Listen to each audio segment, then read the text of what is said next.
Hello, welcome back to the Mr. Arsenal podcast. Another match day watch along with a bit of a different twist to it. It's being there's no Arsenal today. It's all both our teams play tomorrow in terms of women first in the FA Cup quarterfinals, and then the men in the Old Trafford, the Premier League, and the running for the what's left of the league basically from the men's point of view. So I thought, you know what, got a Saturday free. What's on? And it turns out. Again, it's YouTube related. It's the Sidemen match, and I say annual, not being the operative word when it comes to this lot. It's been about a year and a half since I last did a charity match. They took a year off to make sure they were ready for Wembley, basically. So you got the Sidemen. That's obviously KSI, JJ, Mini Winter, Zerka, Vic Star 1, 2, 3, bloody old Toby, and Harold or Roger Shaw for short as the main group that started all this a good few years ago, back at Southampton actually, and here we are, literally a good few years ago at Southampton. They went to Charlton for a couple of years, and because of the pandemic, they took time away from it all. Then demand was there, so they came back. Did a few different stadiums since they've been back. Most recently was the London Stadium. As I say, a year and a half ago, and now here at Wembley. Basically, just to give perspective here, there's been half an hour of them launching the tickets for this game. It is sold out. Complete and utterly sold out. Like, it's ridiculous how, with all due respect, all these players, there's no celebrities per se in terms of outside of YouTube, and there's no ex-footballers taking part in terms of playing on the pitch.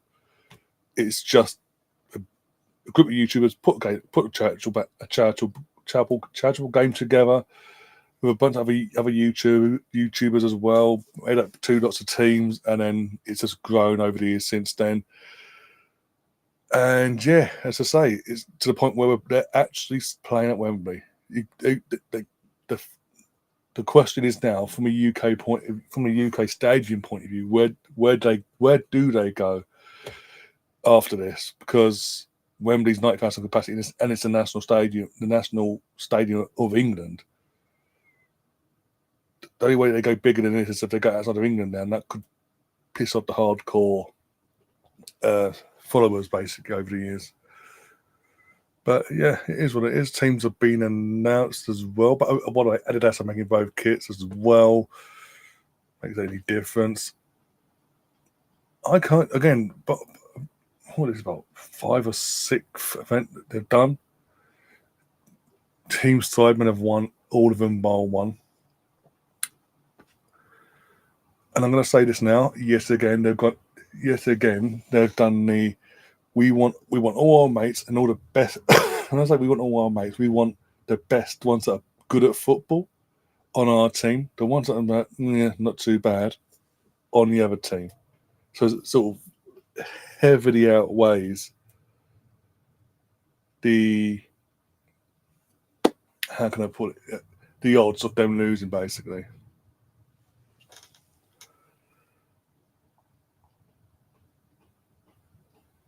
There's a lot of, by the way, for me again, just to clarify as well, all the side men in the group,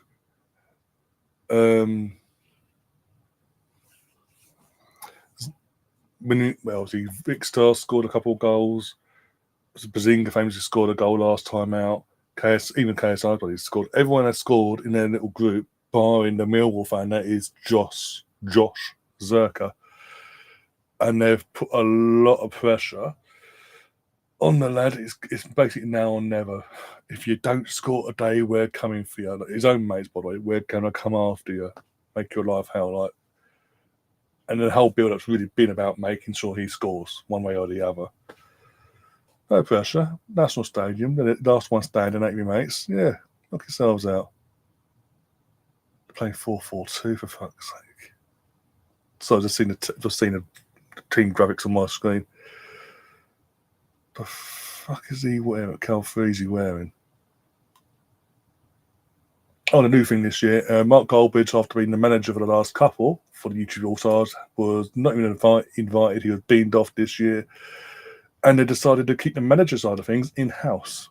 In terms of Cal Vasey is the Sidemen manager, and his mate Chip is the YouTube manager. Yeah, Obviously, he goes in the chat. He's a very happy Forest fan. Obviously, I wouldn't say fluke. You normally have a be tongue in cheek and say fluke, you 1-0 win, but you actually know. Be honest, it was an end-to-end game. Your game early on the half-12 kick-off, end-to-end. Good game. I think, to be honest, especially in that second half, you shaded it more and wanted it more. But City just went missing. When things weren't going their way, they went missing. Stay humble, says Stefan. Going to win the FA Cup. I say City. I don't even before once everything been done last week. I don't think City, even though City be heavy favourites, I don't think they'll win it. I think we'll go have two teams in the final that no one expects to be in the final, which for the neutral is a good thing, by the way. Pardon me. Roy's in the chat as well. Big up Roy says YouTube All Stars to win 7-4. No, just for the difference. Because again, doing these charity games and having the same team win. Because they set up the teams, they decide who's on their side and who's on the other to make sure that they definitely win. Can get a bit boring for the neutral, trust me. Even for a charity match, it gets a bit boring if the same team just constantly wins charity match after charity, because the novelty will wear off, and these sort of events will be non-existent soon, basically.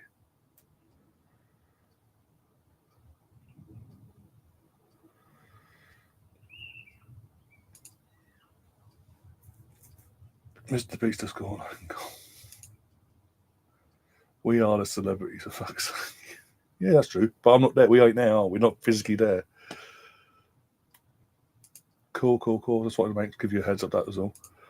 Hi, Pete. How you doing? Yeah, don't blame me. Not everyone's cup of tea. I just thought it's a Saturday. Arsenal ain't playing. Why not? In terms of just pass a couple of hours, basically. And obviously, once all this game we're focusing on, we will keep an eye on the 3 o'clock games up and down in the Premier League and Championship, etc. as well. Over 40 million watched this game last year. Just diddy numbers for them, basically.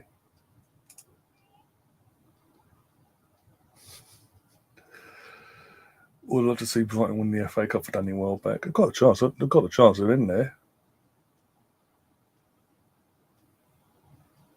I think the only reason actually saying that is just seeing the teams are waiting to come out. The only reason, even though I've just said I don't want someone to win because it's repetitive, I've just seen the reason why actually the benefit of them winning. Because Danny Aaron's is on the YouTube side, on the team YouTube, and he's a Tottenham fan, but he's a prick, and I can't stand him. So there's pros and cons.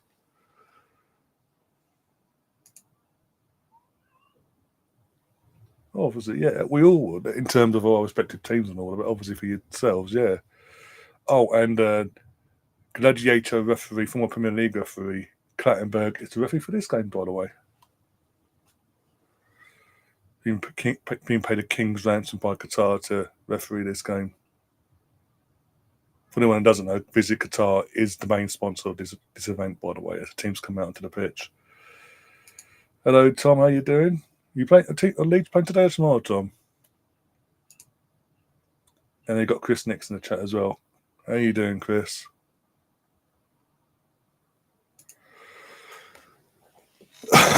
nice easy game for Southampton. Liverpool today against Southampton. You could literally put your fucking youth team out and you'll probably win. Great game for it was a good again. That you could talk about the FA Cup game. That was a good game actually. Considering it was the last game up on a Monday night as well on ITV. One thing that's pissed me off actually, before we get into this, The one thing that's pissed me off this year with the FA Cup coverage from ITV's point of view is the ITV's coverage has been fucking awful. Absolutely awful. Most of the games they've selected, they've put on ITV4. Like, seriously. You got Plymouth, who just knocked out Liverpool in the previous round, going away from home to Man City. ITV4, not ITV1 or anything like that. Not the main ITV channel or BBC. ITV4. It's a joke, absolute fucking joke.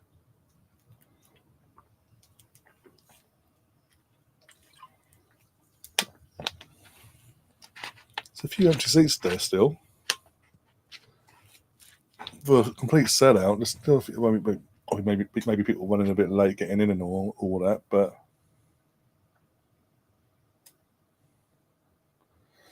yeah, it could be interesting.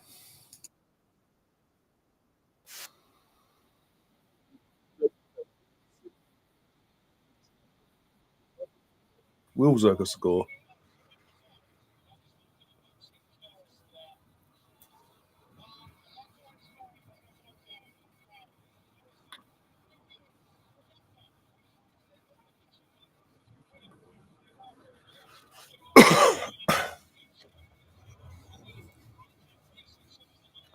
Look, I know it's a charity match, but it's a fucking Calfraze and that chip lad. They're taking the piss a bit.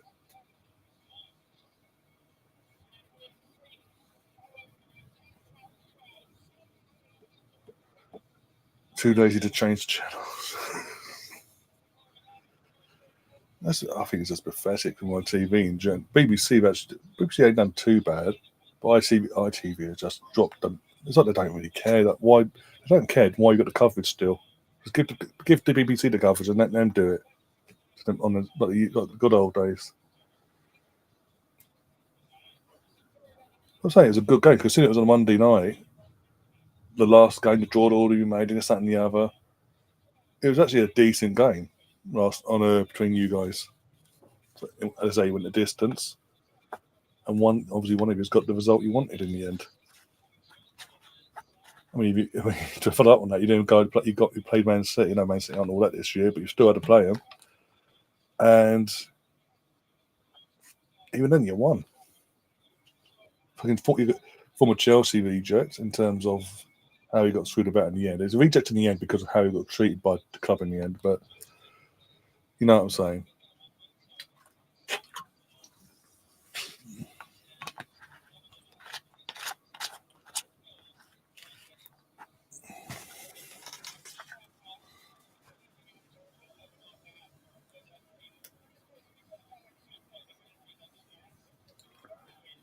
I mean, are you talking about Ipswich ego or you're talking about Man City? Just to be clear. Look at the Sidemen, the team Sidemen FC are going to kick off as well. As I say, Sidemen are going to be heavy favourite because they pick every year. No matter what they say, we try to make it even. No, you don't. You literally pick anyone that's half decent for your side. And anyone that's below that goes on the other team, and to hell with it, basically.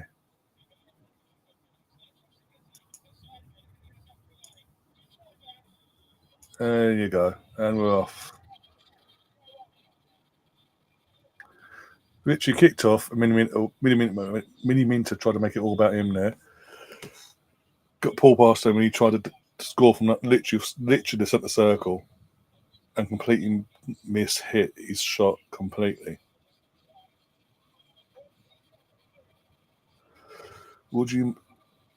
Should make your well, you mean we should make our own group of YouTube streamers and call us the fat? Hey, less of the fat, thank you. Oh dear. Build ourselves up over the next 18 months. Yeah, build up a YouTube group of football YouTubers. build ourselves up over the next 18 months, and then in 18 months, plus 18 months plus months time, when it comes down to the next, to pick up the next event, in terms of the next charity match. It's the Sidemen and their mates and all that. But instead of YouTube All Stars, it's footballing streamers versus the football podcasters and all that versus Sidemen. Bloody hell, imagine that. Might be a competitive game then.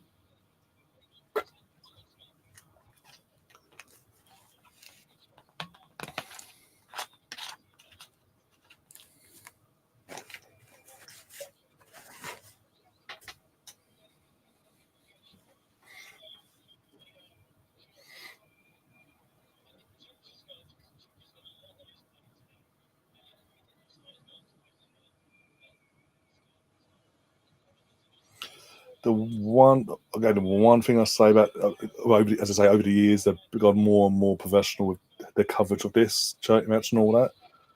Well, one critique this year from the ball's in. They're trying to tee up Zerka. He can't get the ball too high for him.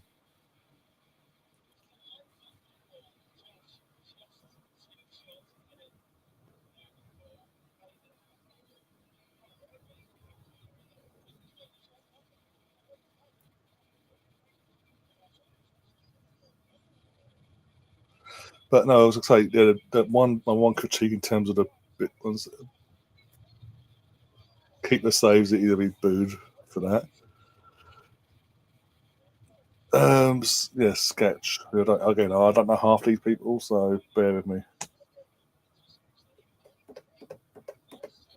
Would love to see Liam and Pig do a joint stream for Arsenal versus Man United. Imagine, bloody hell. For the third time, my main critique of the whole setup this year, in terms of them being more pro and this, or professional and this, that, and the other, is they've got some ex-players in as pundits, and all that in the studio, up in the obviously in Wembley, and one of them is Eddie Aluko. Like, really, I don't get how she can get so much work when she's in general. She's an awful pundit. No matter what side of the footballing spectrum she covers, she's awful. There's a reason why she had one when she retired. She went into initially went into being a football director, what you called it, and then obviously we found out years later why she got sacked so soon into it, because she was a bit of a dodgy see you next Tuesday who literally conned her boss into paying more money, and has then since admitted to doing so, but then said, "Oh, if a white person said that, male or female, you wouldn't have had a problem." No, nothing to do with skin color, nothing to do with this, that, or the other. You literally have admitted to fraud. Period. It just pisses me off when they use whatever genre of card they want to use to get out of trouble.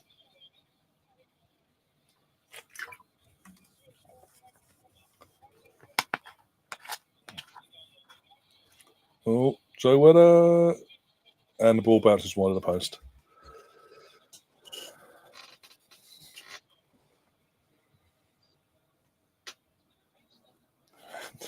Brewing rants. Bloody hell.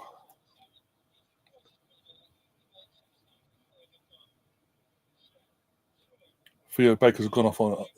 Theo Baker's the one that went off for Joe Weller. Okay.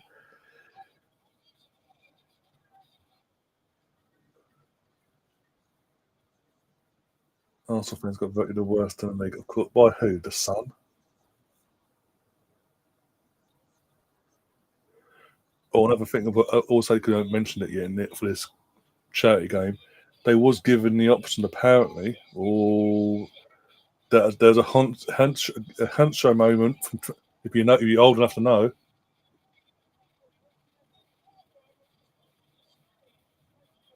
Well, that's questionable. Because I was about to say they were given the option VAR. They went, no, we're not going to use it. It's just what happens. What happens. Mark Clattenburg has looked up at the screen, seen the replay, after not giving a penalty, seen the replay, because there's no VAR, giving a penalty in the charity match. Wow. 1-0, Joe Weller. You would think with all the build-up they've just given in terms of Josh, in terms of he's the last Simon hasn't scored, he needs to score, they would give it to him.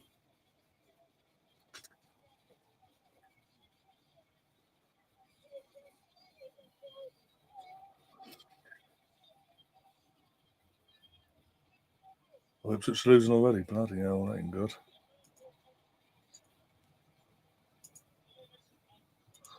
I mean, that's naughty on Clattenburg, considering they've made a big point getting the build-up. No, we're having no VAR, no take. Whatever happens on the pitch happens and all that. And he has literally looked up at the main screen, seen the replays being played out, and after deciding not to give a penalty, given a penalty to the host team.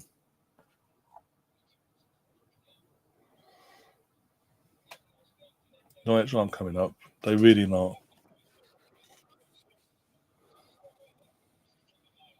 Even I can't stand Ipswich, and that says a lot.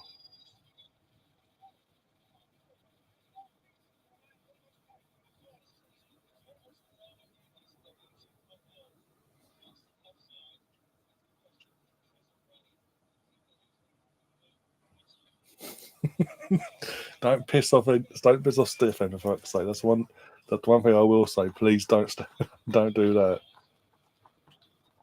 But that's not, again, after all the after all the hype, not hype, but all the Josh, you've got to score. You're the striker. You're the striker. Penalty was given straight from. I could have ended it there and then. Oh no! We're going to give it to Joe Weller.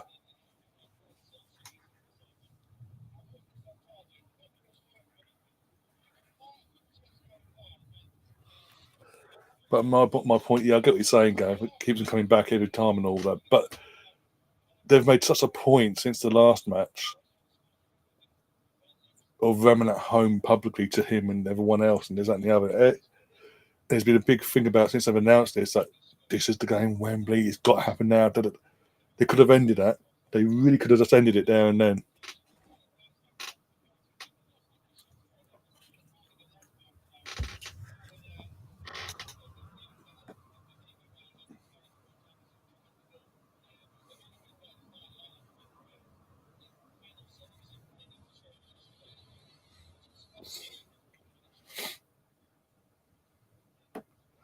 What are the scores on the doors in the Premier League?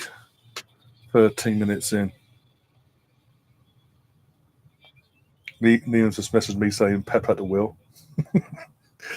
Even when Liam's out with his other half and all that, and friends and family and all that, he still finds time to just go, by the way, Pep, you shit. Oh, another penalty, this time for the YouTubers. He didn't even hesitate. This time he didn't even hesitate. Clattenburg didn't even hesitate. He just went, boom, penalty. But he took the man, that's it. Let's have a look. No, that's a pen. I mean, considering Harry, again, made a big point going into this, I'm giving away a pen no matter what. Or is it going to be? Mr. Beast is stepping up for the YouTubers to make it 1-1. Straight down. The worst penalty I've ever seen. Straight to the gate, going straight soft, no pace, no power. Straight the goalkeeper. Considering the goalkeeper, how bad the goalkeeper is for Sidemen. In terms of last time out when they did this event at West Ham, literally, he cannot have counted his stars any luckier than that, because that was you would not face a worse penalty than that.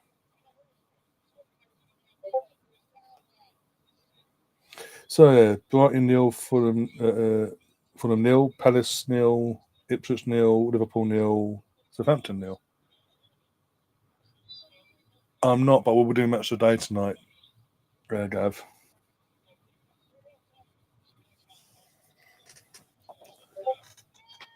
Oh, what a goal! Whoa! From a free kick.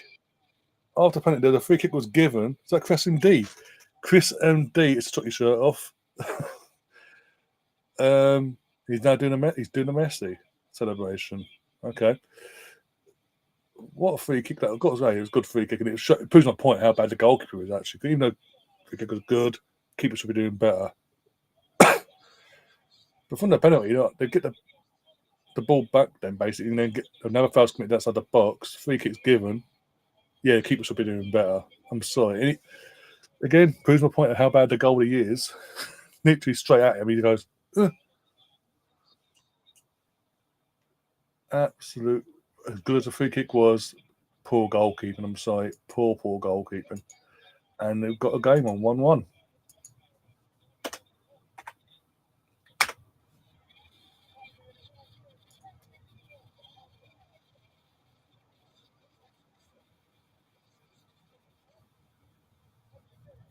Stefan says, "Be right back." No worries, no worries. Oh dear.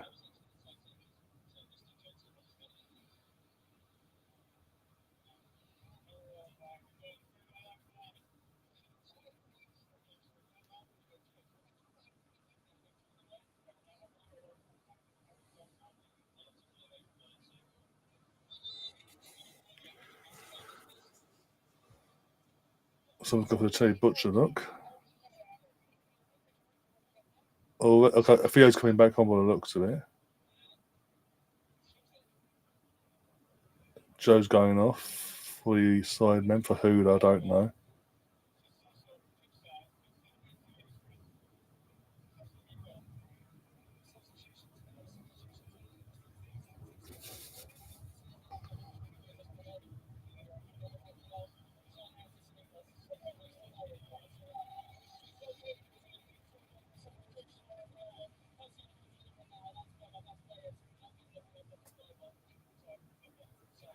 That's smart, mate. Again, it's what 17 minutes, 18 minutes past 3 in the afternoon in the UK. You're live on YouTube at a charity match, and you've just swore on the live Simon channel. Wow. You apologise, but you shouldn't be saying it. You shouldn't have sworn in the first place. All the kids that are watching around the world.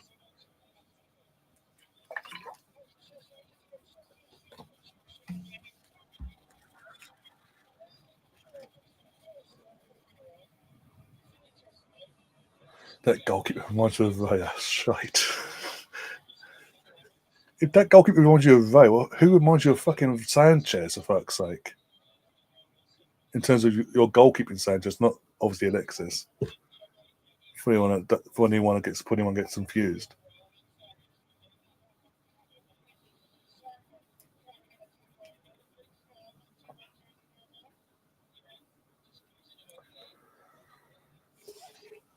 Okay, now, as I say, if he reminds you of Raya, who the hell reminds you of fucking Robert Sanchez? Jesus. Oh, my days.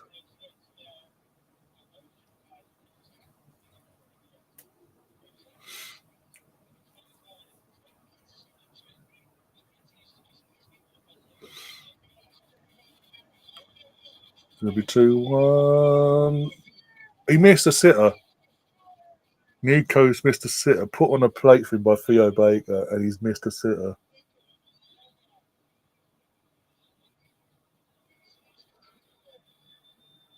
Someone that is even worse than that. I mean, at least you're being honest on that side of things. Stay humble, stay warm. You know, it's pretty warm actually down here in old London.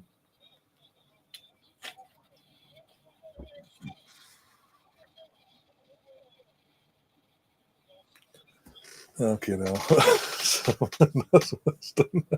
It's like, oh my god. So effectively, you're saying the goalkeeper that's in goal for the Sidemen today is better than Robert Sanchez. Okay, now. You're gonna make it up. Speed is awful. I know he's a character. It gives that character and all that. He's that character and all that. That's what his persona is and all that. But why did they beg him to do this event. Oh, I'm tired. I'm tired. Oh, please come back. I need you to sing. I'll sing. Okay, I'll come back for one last game. There's a reason I can't score, mate, because you're crap at football. There's all some shit in the bunches. As I said, they ain't getting up. Even when it comes to playoffs, they might get a playoff spot if they're lucky. By the end of the season, they ain't coming up though.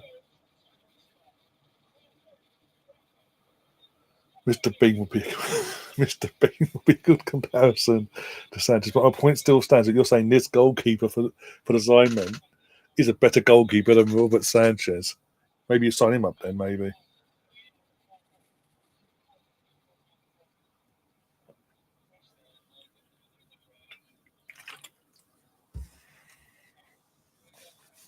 Oh dear. Corner in anyway. 2-1. Rio Baker on the noggins. Ball played in from Chris Andy, literally in the 6-yard box. Theo's no one's marking him. Heads it. Goalkeeper just stands there in no man's land. And it's 2-1. We actually got a decent game on our hands all of a sudden. I mean, KSI's man marking is woeful. Just saying.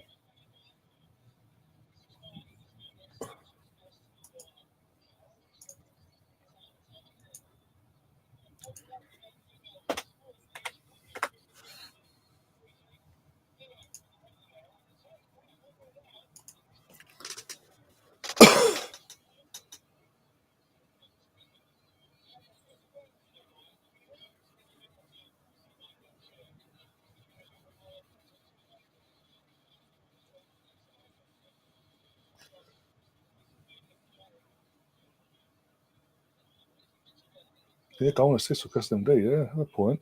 Oh, he's going to be unbearable, isn't he? Oh, God. No matter what now, he's got to go, well, I played at Wembley. I've got a goal and assist. But hey.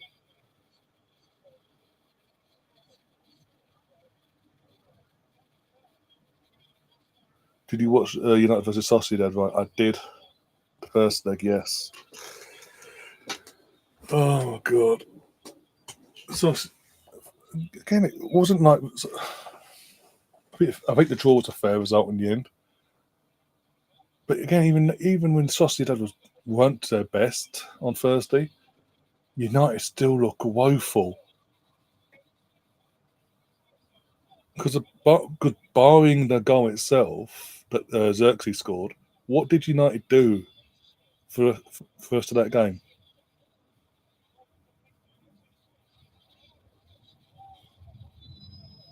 Oh my God, hit the post. Xerxes hits the post, but his off flag goes up for offside. Now your luck's out already when that happens.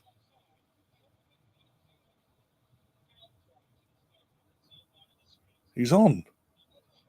I think he's on.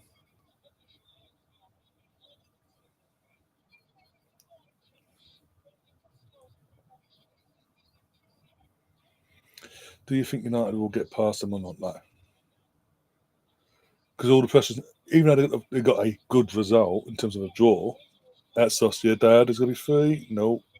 Got away one there. And they got now the keeper's gone down for Simon. He's going to get some treatment next. So that's what his name is. Even though Man United got a decent draw at Sociedad, as we've seen, not just this season, in years gone by, but mainly this season, here and now, United have basically crumbled whenever they're at home, be it FA Cup last weekend, in the Europa League at the start of the season, and in the league in general, they get they just crumble. They just fall apart. They are worse at home than they are away, and that says a lot, by the way.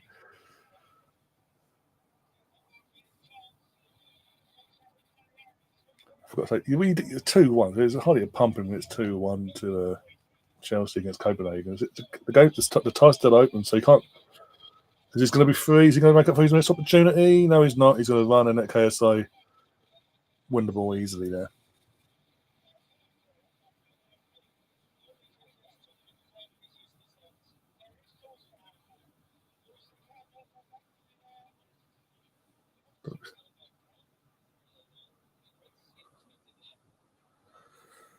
So and again, I just think Sociedad in general have a field day, and they'll just pick apart over 90 minutes United and take the opportunities. I do think Copenhagen, not Copenhagen, Sociedad will win two. At very least, they'll win 2-0 on Thursday. Sociedad, and that's United season fully done then.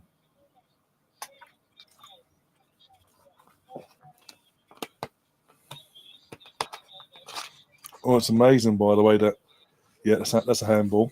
That should be another penalty to the YouTube All Stars. But shockingly, what a surprise, Klattenberg isn't using what he's seen on the screen as a point of reference now.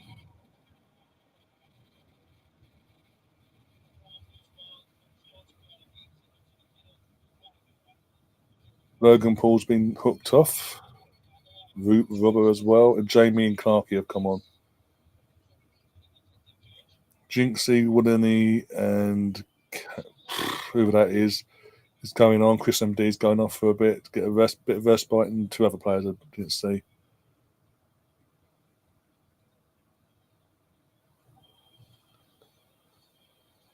Hawkwind, how you doing, my friend?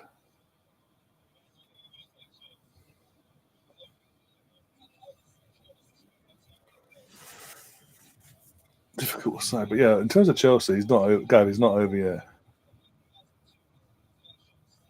Not at all. I'm not saying that at all, Gav.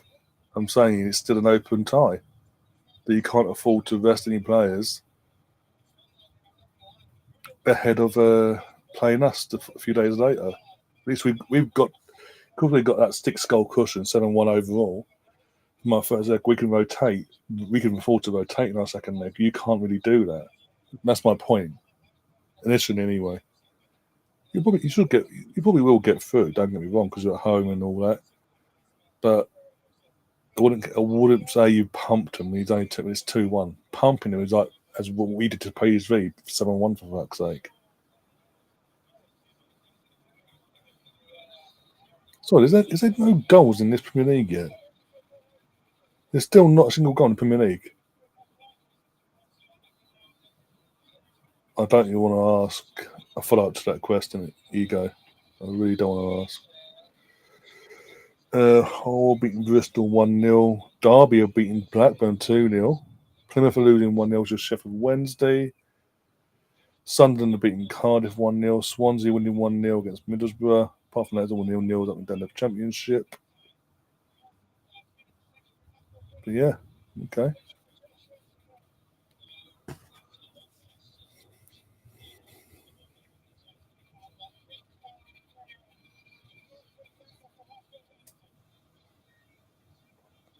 Guys, who would you rather, Real Madrid or Atletico Madrid? To be honest, I think Atletico would be tough. Tough, yes, I agree with that. Because the reason why they'll be tougher is because Simeone and how he sets his teams up against anyone that has any ounce of attacking ability is like, right, solid as a rock. Everyone thinks we're solid as rock, dark arts. Jesus Christ, what Simeone does. That would actually be look even from an Arsenal fan's point of view. Arsenal versus Atletico over two legs would be deemed as dark arts versus like the new dark arters versus the OGs of dark arts, and just literally defense versus defense basically, which as a spectacle might not be the best to watch. Whereas Arsenal versus Real Madrid would be a more open game, which would obviously benefit. Obviously, Real Madrid would still be favourites. Either way, the Madrid team would be favoured. But yeah,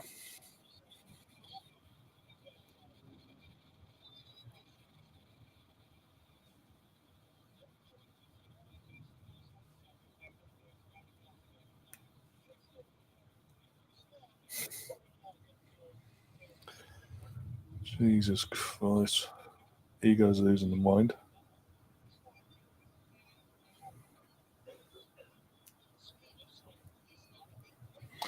Anyway, Stefan, moving on.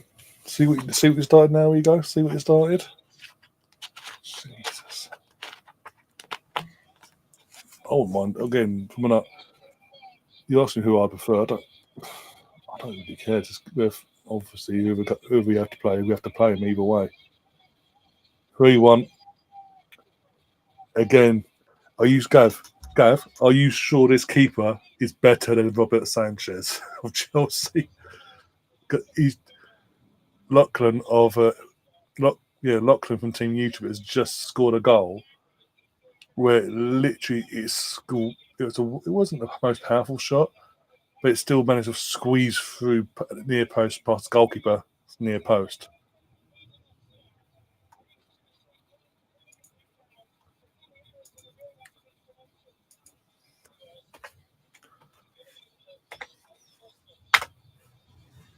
I sort of did see this coming.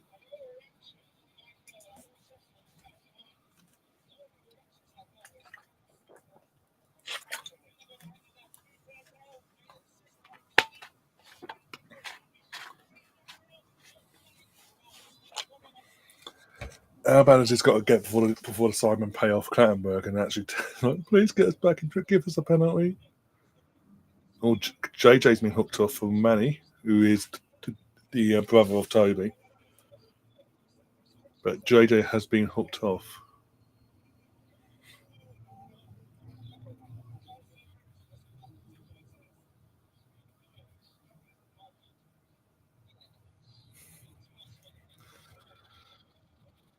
Oh my God, he's not before, surely.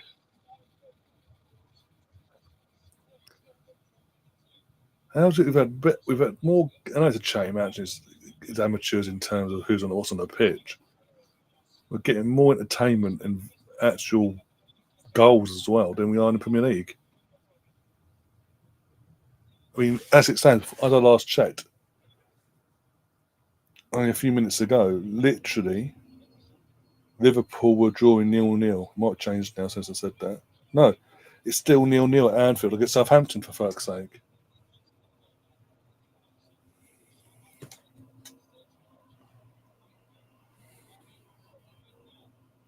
What are the stats in there? Let's have a look at the stats.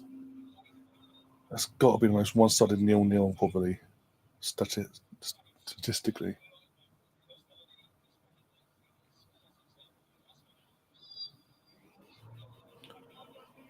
It literally possession wise, 79% possession is in Liverpool's favour. They've had 7 shots, 2 on target. Southampton have had 2 shots, both on target.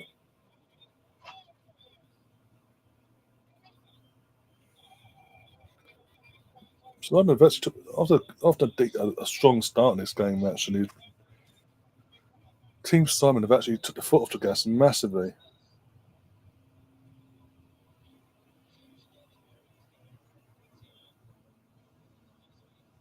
Still an hour to go or so. Yep.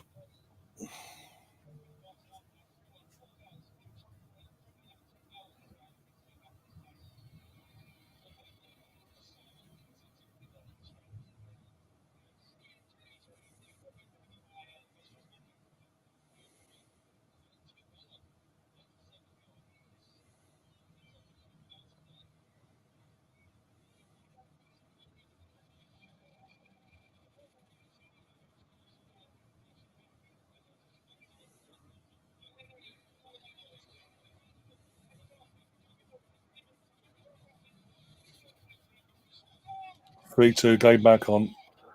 Minimin literally fuck up from when they need to build up. Gives it away to Ethan. Ethan passes it on to Simon, aka Minimin. So there you go. Does a baby celebration as well and all that jazz.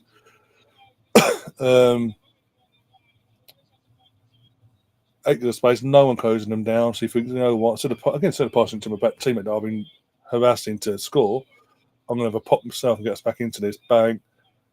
And then the goalkeeper for Team YouTube is caught massively out and gets done basically just done a dozen basically there. So it's 3-2, going back on again. And obviously goes to get the ball, puts it under because obviously anyone that doesn't know, him and his wife have announced in the last few weeks they're expecting their first child. So obviously the typical footballer ball under the shirt, and then the Vash combined the Vasher celebration as well. Right, in nil Fulham 1. Ooh, who scores for Fulham?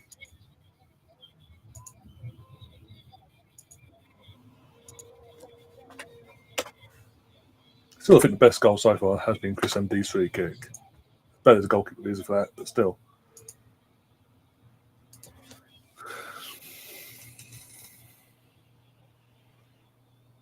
They haven't really tried. Actually, watching this game for the first 32 minutes, they haven't really tried getting the ball to Josh that much, really. Considering he's meant to be the striker today.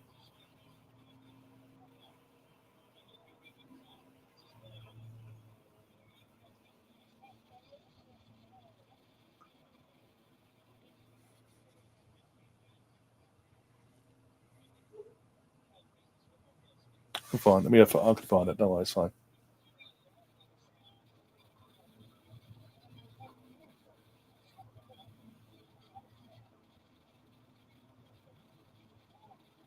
Oh my days! Put on the plate. Who he just scored, by the way? He just scuffed it in the air there. Liverpool took a while to score against Ipswich. Then it was carnage. Yeah, true. But Southampton's the worst team in the league. Come on, let's be brutally honest. Shouldn't be taking this time to score against Southampton when you're at home and you're the champions elect, effectively. Let's have a look who scored. Raul Jimenez with the goal.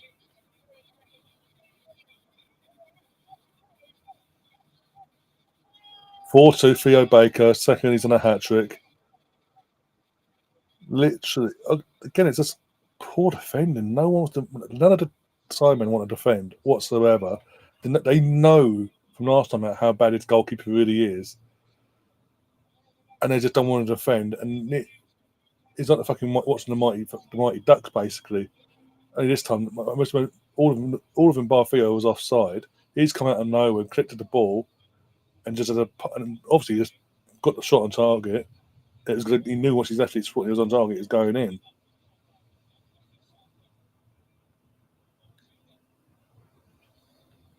Who got the assist? Iwobi with the assist as well for Fulham.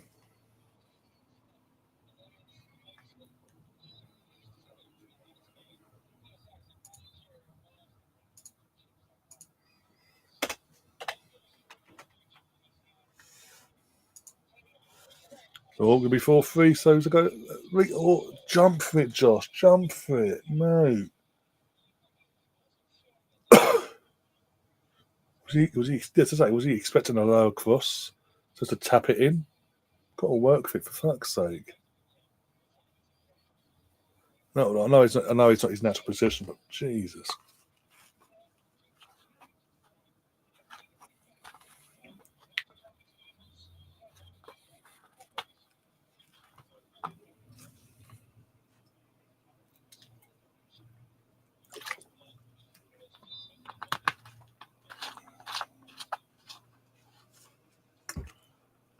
Oh dear.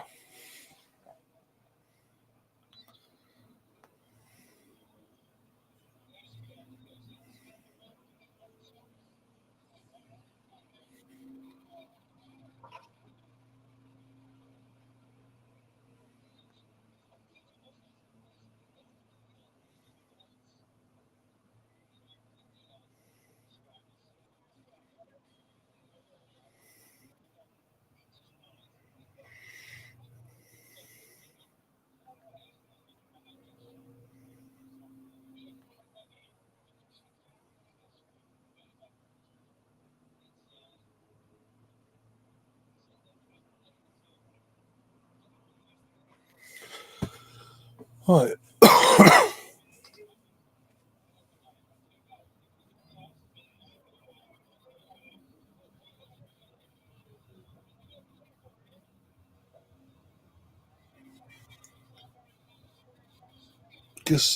Again, considering it's first half, and it's a shouty game and all that, but considering the team that's winning 4-2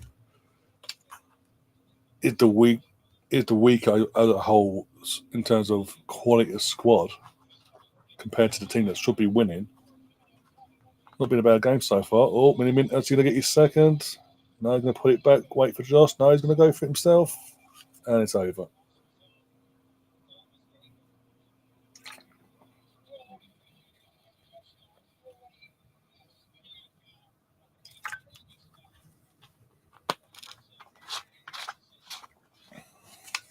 Poor shot, actually, looking back at this now.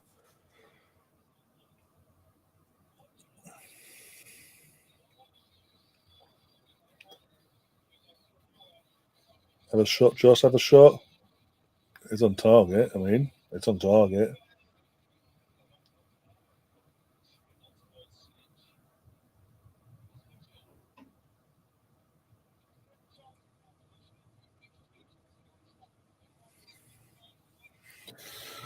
Oh dear, when it goes to half time, by the way, in the next few minutes, we will switch over to Sky Sports News for the half time. They do their half time crap here.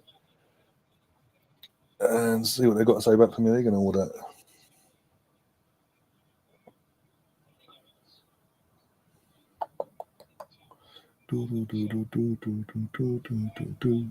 Oh, it's 1-1 now, Brighton.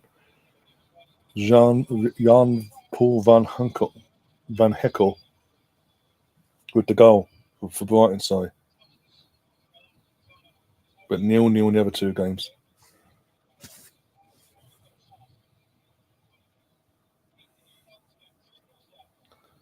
And ball, surely.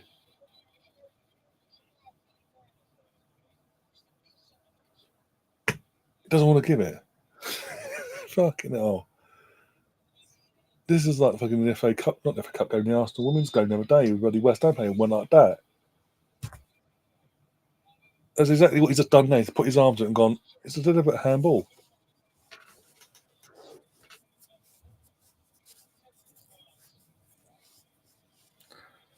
Just saw this pass on YouTube. Forest days.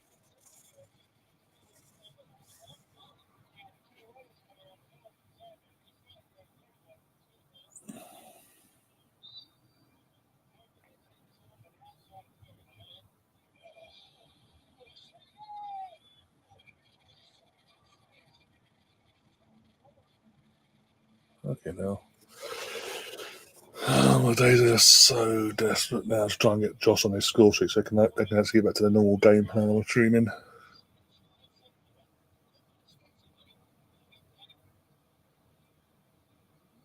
Again, half these so-called YouTubers I've never even fucking heard of. I've never even heard of Sketch, I'll be honest.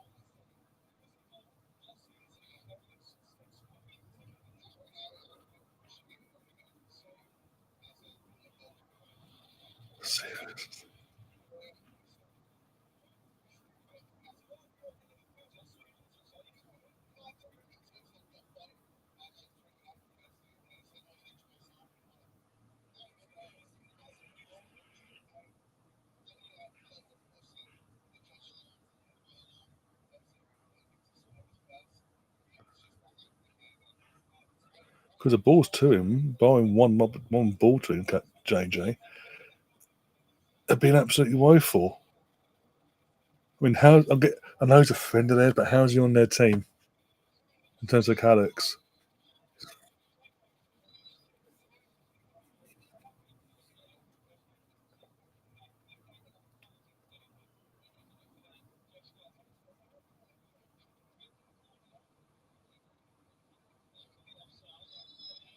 You're the fucking hell. Jinxie, that's the number one. That's the next one. You got, well, yeah, let's say, again, I can't remember if I can go his name. I mentioned it a few minutes ago. There's a guy called Jinxie in the YouTube team. Obviously, everyone's heard of Mr. Beast. Logan Paul was on the pitch. He's now gone off.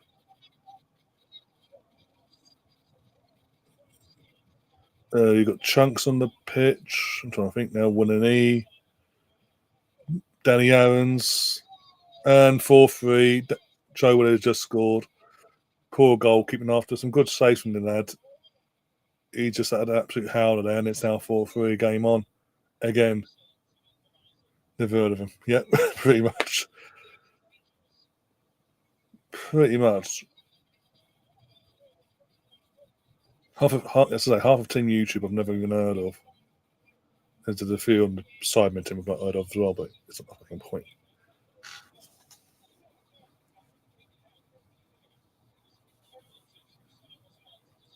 Poor goalkeeping again. It's poor goalkeeping.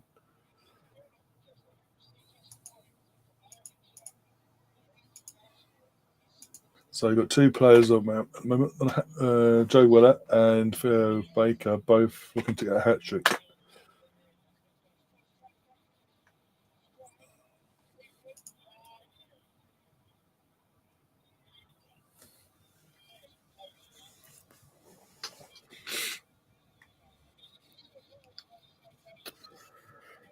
Yeah, they're really trying to overdo it now in terms of trying to get the ball to Josh, but they don't even look in that moment. Fucking was it? I think it's Manny doesn't even look to where anyone is. He just goes. He just passes for the sake of passing it.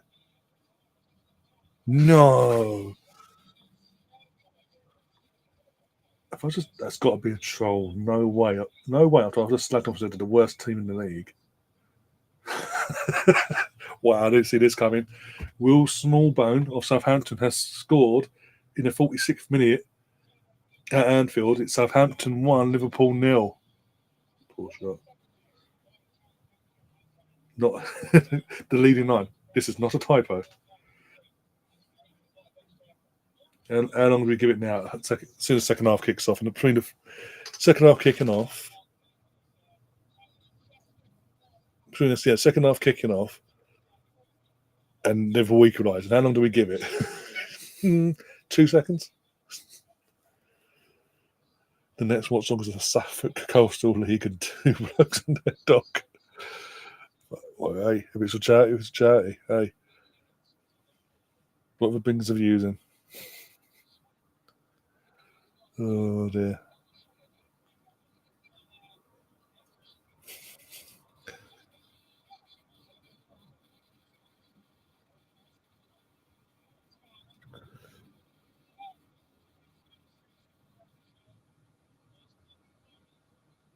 Oh dear.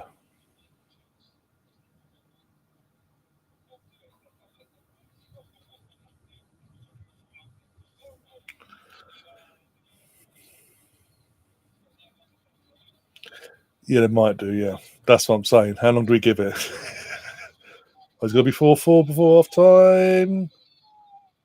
It almost was an Augie. They tried to sweat, and it's now 4-4 because they didn't cover the near post. The goalkeeper and Toby's just passed it, literally passed it across the floor, and he's gone in.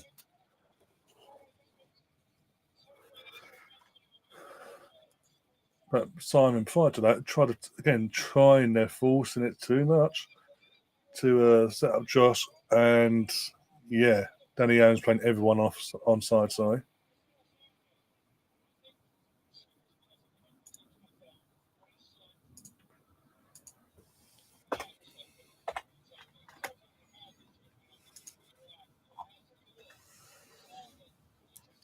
Palace fluking a draw against Ipswich. We're still first half. Is that half time? Whatever. We've still got another half to go.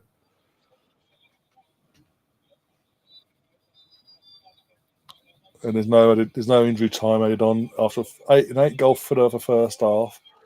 We ain't getting any extra added on time, and it's now half time, which the game will now kick off in the second half at 10 past the hour in 20 minutes time. And that's the plan anyway.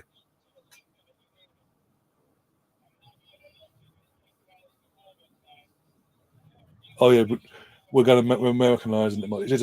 It's a train that's organised by a British YouTube group, and we're going to Americanise at half time and go to an American show. KSI didn't sing. They're hyping up too much for it not to be KSI.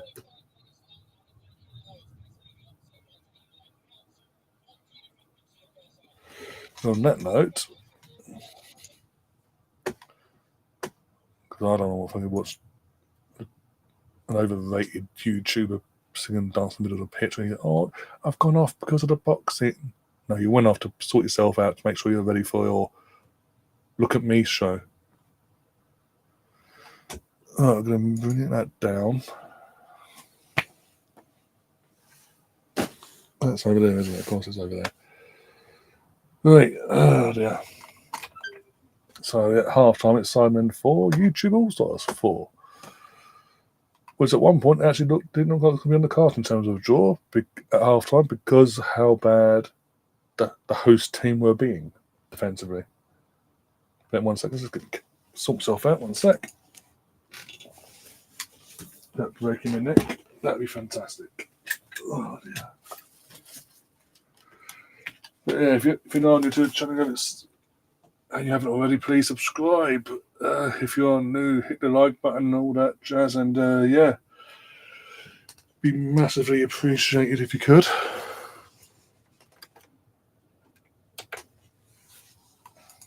There we go.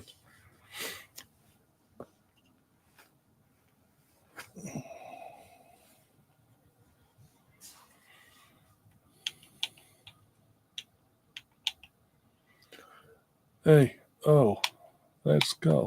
There we go.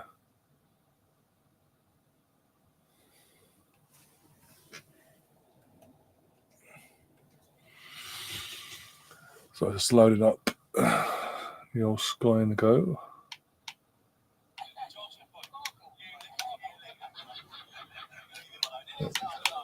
There we go. So it's half time, just as I've turned it all on. Half time whistle's gone at Anfield, and Liverpool are losing.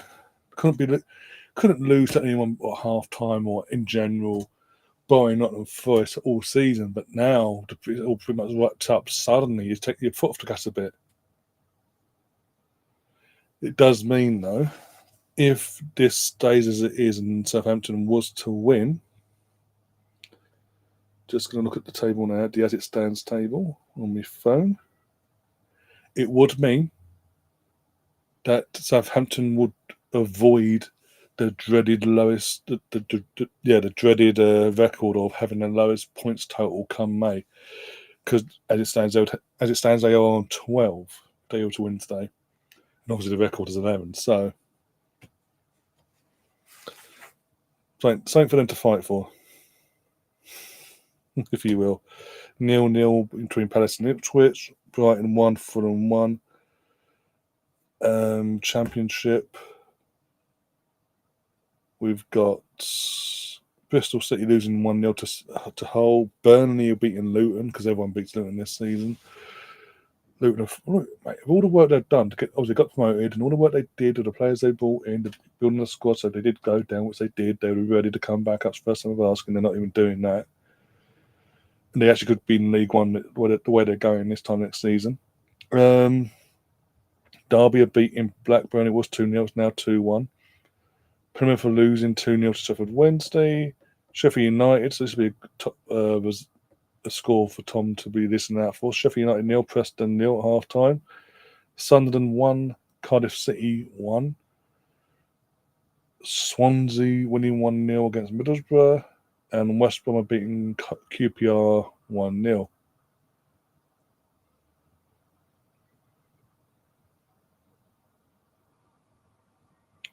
Apart from that, not much to really talk about really in terms of that side of things.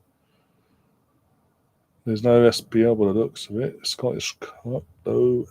Aberdeen won 4-1 against Queen's Park in the old Scottish Cup. What was this, quarterfinals? Yeah.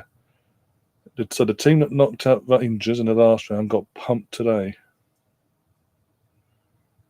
Imagine making all that effort, knocking out the Rangers on a Ibrox turf, only then to go and lose and get embarrassed in the quarterfinal. Oh, Yao Pedro sent off for Hull in the 14th minute. Bloody hell! So he literally scores and gets himself sent off. Fucking hell!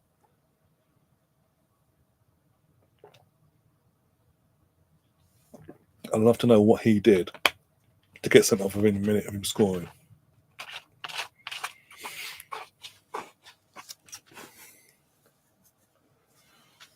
Oh dear.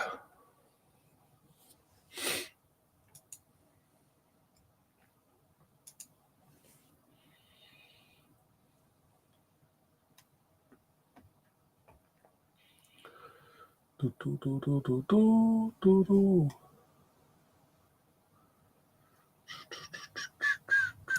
know what? I'll pop back into chat in a sec as well. I've just got to do one little thing.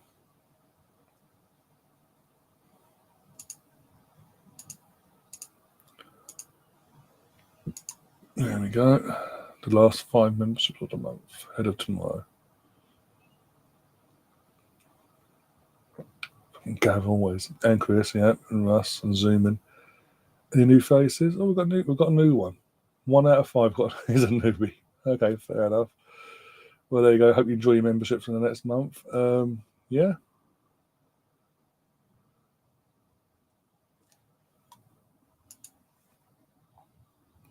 Not hard beating Rangers this season, but in some people's minds they are the old Sesko off goals, etc. No, it's just again we have this battle with Rosie. I know she's probably on Go Chat currently, but we had this conversation about this since Rosie's been a part of the channel and all that. Rangers have fallen off a massive cliff this season, and they aren't anywhere near the standard they need to be, and they are pitiful, basically. Let's just say how it is. But they did get a decent result away in Turkey midweek. Talking about you opening and all that earlier on.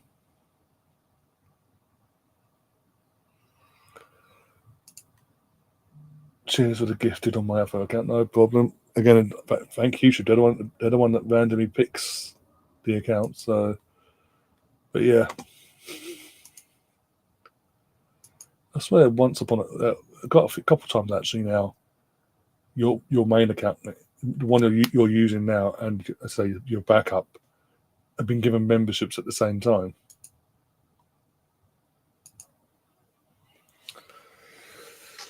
Oh dear.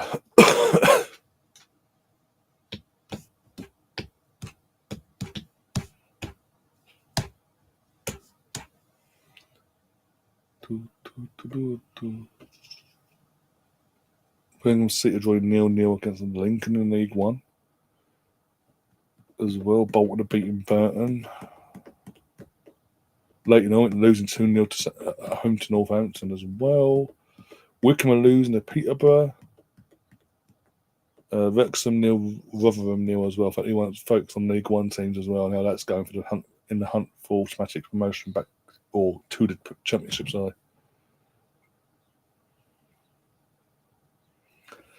Blame poor Rosie. I don't blame her at all. No, obviously she picks. Obviously that's her team she wants to support. That's up to her. Mind you, she was slagging Celtic off the other week, so maybe it's karma. Literally, wasn't it? I'm trying to think what it was now. Was it not this week? Obviously, I think was it last week. I think it was last week she was doing that, and he just lost in the league. Celtic had just lost, and obviously Rangers played it. This like the next day, and Rangers were playing. Yeah, last Sunday. So she's giving it all the big eye and and then the Rangers went. They went on to win in the end, but they went 1-0 down. I was like, well, that worked out for you, Rosie. I can't remember. Do we have Leicester tomorrow? Going by who's playing today. Sorry. Going by that, let's have a look about this house. You're either playing tomorrow or Monday, one of the two. There we go. Yep, you're playing Chelsea versus Leicester at the Bridge, 2 p.m. kickoff. Knuckle Draggers versus Bournemouth, 2 o'clock kickoff. And Man United versus Arsenal at Old Trafford, 4:30 kickoff. Any games on Monday at all? West Ham, Newcastle.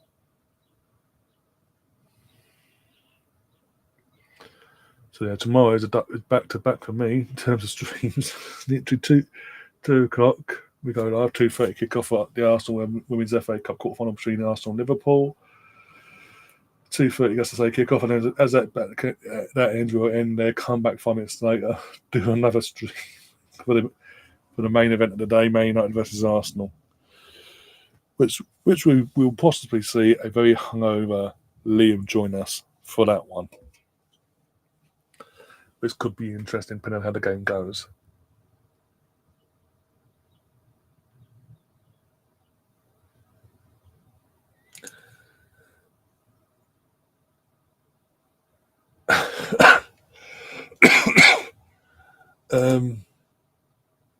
Also, from the international point of view, all our summer, all me and Liam and most of us, all us English and had in the chat, from Rosie and Mark, was the anti-English. We're supporting anyone but England brigade, or anyone but England always to the final. Basically, it's got to work at some point. That mentality didn't work in the end, but yeah. So this again, it was just she was able to have a moment in the end, at the end of the Euros, have a bit of a laugh and a bit of a banter over it. So come the season, it is open. It's literally open season. It's like she's asked for it, so she's giving it out. She's got to take it. Yeah, holy Christ, on a bike. It won't be for long, Chris. We were saying before when I got a thing come from the phone about it, I was like, how long do we give it? But how long do we give it from the start of the second half and Liverpool equalising?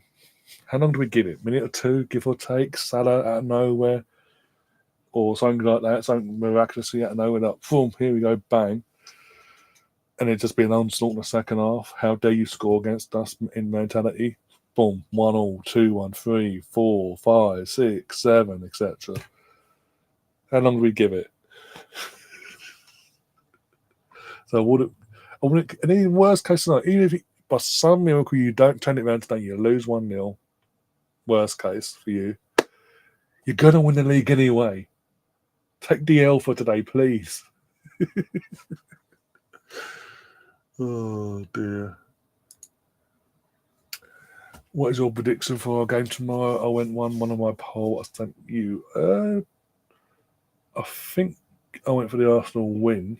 This was after we played PSV as well. I saw this. Went for the Arsenal win. I think we win. It depends on what United turn up, though, because it could either be a comfortable 2-0 win for Arsenal or more, in terms of we go about our business and we grind that all 2-0 win, but comfortable. Or we get the Man United that turned up at the Emirates in the FA Cup that gives us a game, and we don't take our chance. And even then, we would have still the better team, but didn't take our chances. And we either snog it for a draw, or we snog it and scrape past a scrappy 1-0 win.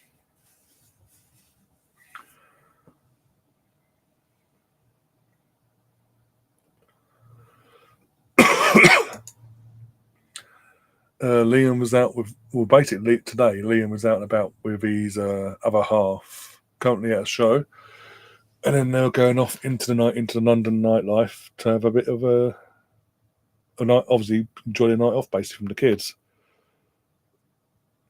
And he's already prepared. He's already told me he's more likely going to be a bit worse for wear come tomorrow. So, yeah. Oh dear. He did. Yes, he did say on Tuesday actually, as well. Let's see if I was right about the who's doing a halftime show.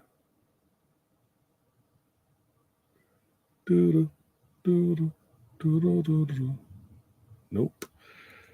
They're in the changing room talking to him.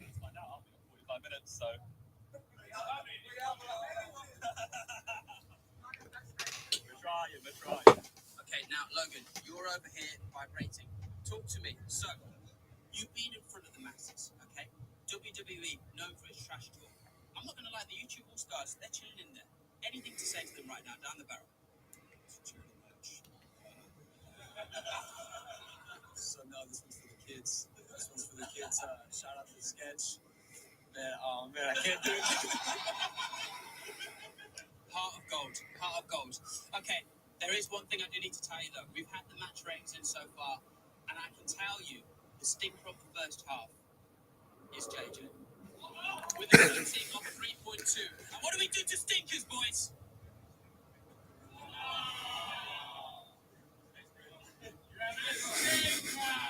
Okay, JJ. Oh, Wrexham just scored. There you go. Sam Smith for Wrexham. Start the second half. Wrexham 1, Rotherham 0. That's going to make it tasty considering the two teams in around them in terms of Wickham and Birmingham City are currently 0-0 in their respective games in the hunt for them automatic spots to get back to get into the Championship.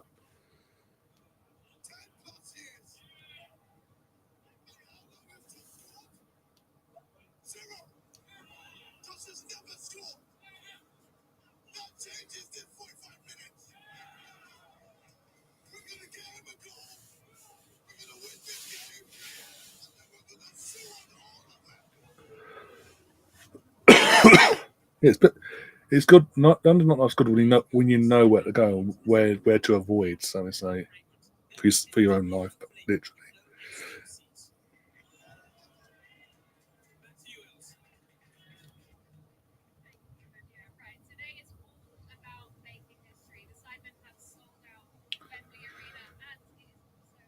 So is this little mini stage 4 in the middle of the pitch? Come on.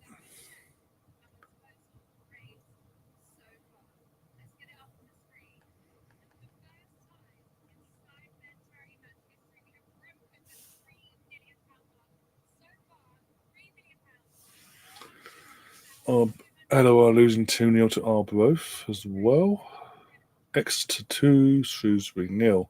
Dimitri Mitchell with the second goal. Considering the second half's been underway for 7 minutes in terms of Premier League, nothing's happened yet still. What the fuck? Here you go, teams are now coming out for the second half in there at Anfield. Yeah, you're going to be going to that channel quite a lot, I think, in between that ball getting slammed past you, that second half.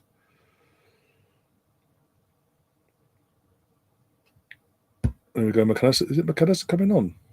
I thought you would have started, but okay.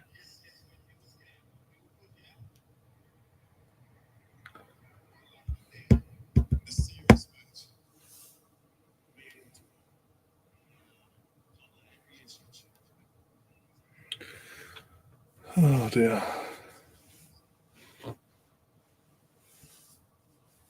In terms of City losing, just because of what they've become in terms of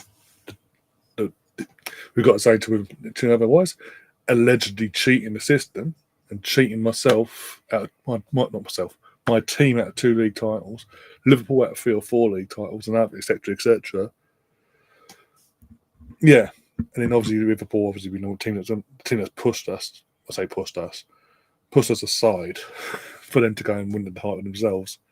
Yeah, it would be an enjoyable Saturday. We'll still have to do our job tomorrow.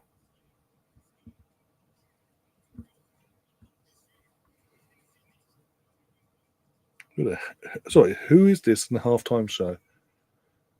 Anyone still watch the stream? Put it on the Sidemen channel. Does anyone know who this person is?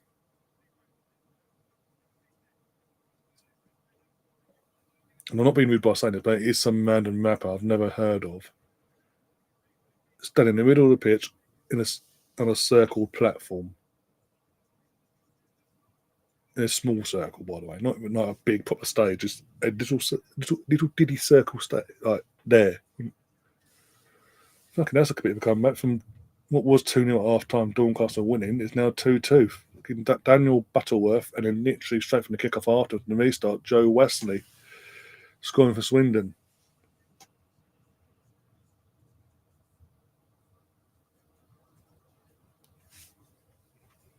Come on, yes.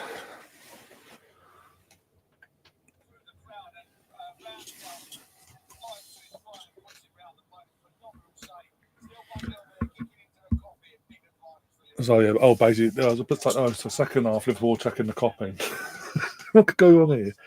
Penalty. If it's not going away, penalty. Oh dear.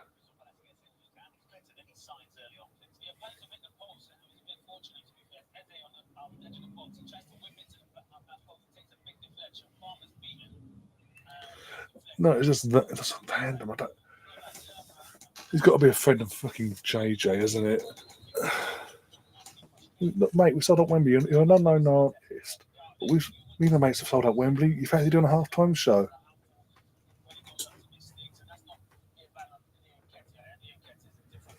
Yeah, talking of half-time shows, have you seen FIFA announced? Yep. Also, load of bollocks. From the 2026 World Cup, there will be a half. Well, no, I think it's just for the World Cup in 2026 because it's in America. Just be,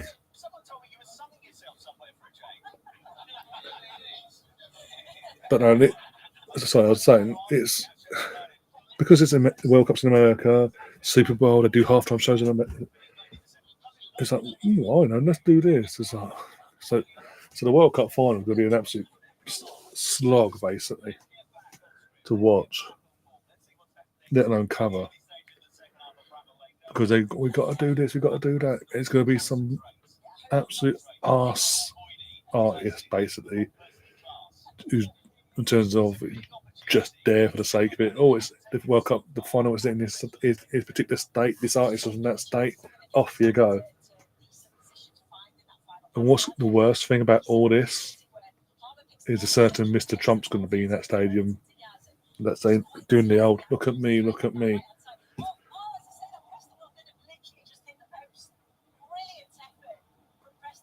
There's no need for it. But because it's America, it's going to be we're going to make it different for this one because it's an American. This is what they do. Yeah, in another sport, once a year. I can see it now. Literally, half-time whistle goes, right, everyone in. Right, everyone, all you staff bastards, get yourselves out there now. Set that platform up. I don't care how long it takes you to get it done now. We need to be going in 2 seconds. Go.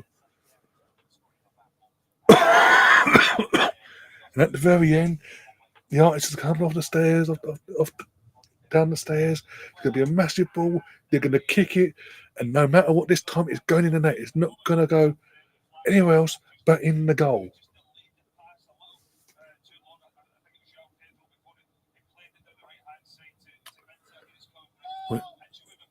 Here we go. I just said the word goal, and it's from Merson, who's covering the Liverpool game, so we know it's coming. Yeah, 1-1. Just a far corner, just 1-1. So, Chris, I told you to relax. You can relax now. 5 minutes into the second half, if that.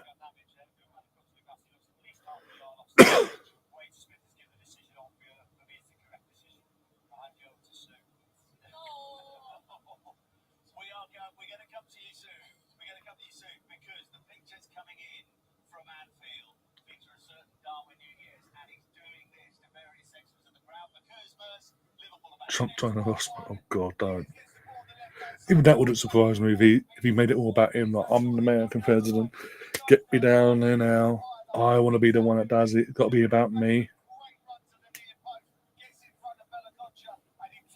Yeah, Darwin Núñez with the goal, by the way.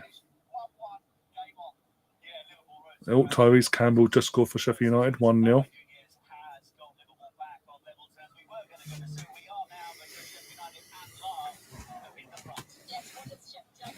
Also, Ryan FIFA announced the prize money for the Club World Cup will be the summer will be £1 billion. So Chelsea would get around 100 million. Yep, absolute joke, absolute fast.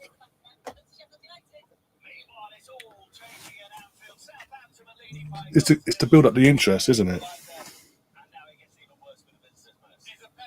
Oh, Liverpool penalty. There you go, Chris. You can calm down completely. Now you got a penalty as well.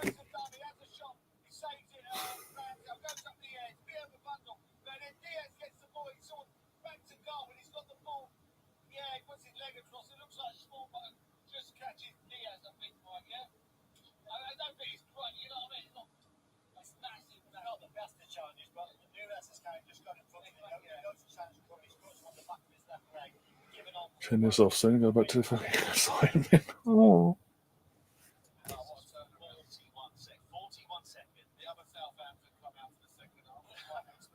Yeah, as Paul Merson just abruptly said, the other Southampton just come out for the second half. as expected.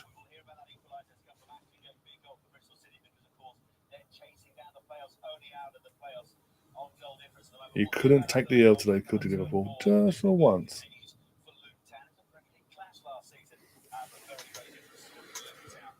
Oh dear.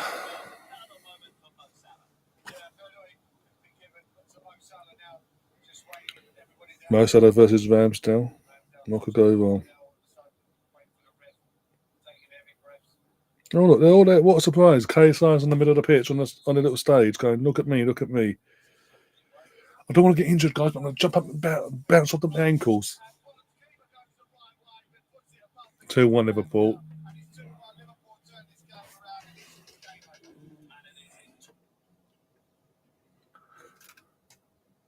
Where's Chris? Probably over engaged chat, giving it the big I am.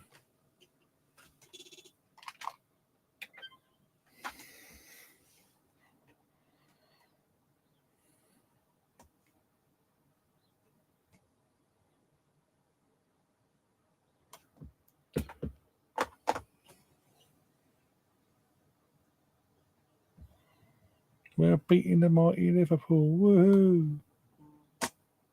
Southampton, so the mighty Southampton.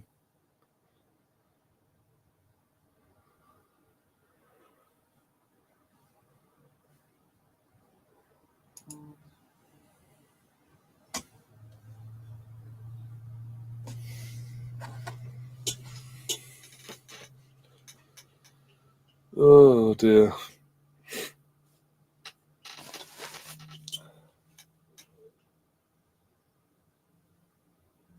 No, it wouldn't. That's the problem. Because it wouldn't go back into the transfer kitty, would it?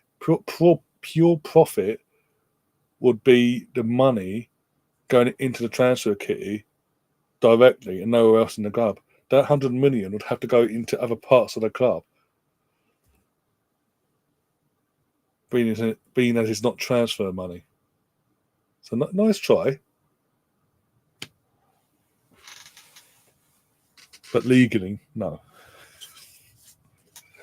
So it's saying that no in football nowadays will probably be a loophole that Chelsea will find and just go, well, actually, this is how we've done it, basically, because we won this World Club Cup thing. And even though it's not technically meant to be going straight into the transfer kitty, there's this loophole over there, a little twist and a turn over there that we found.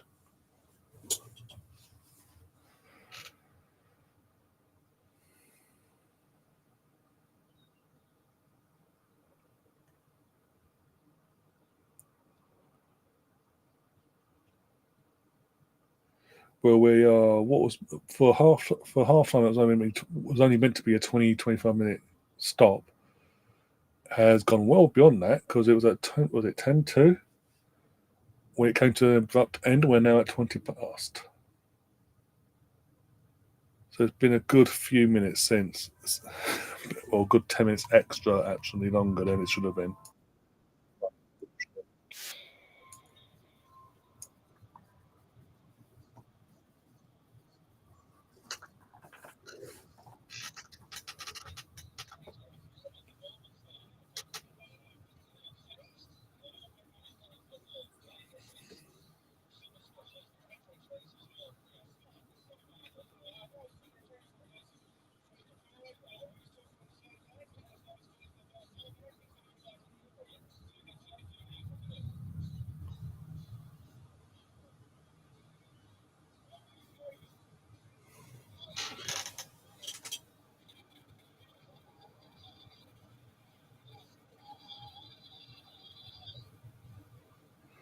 He's only selling young players pure pop.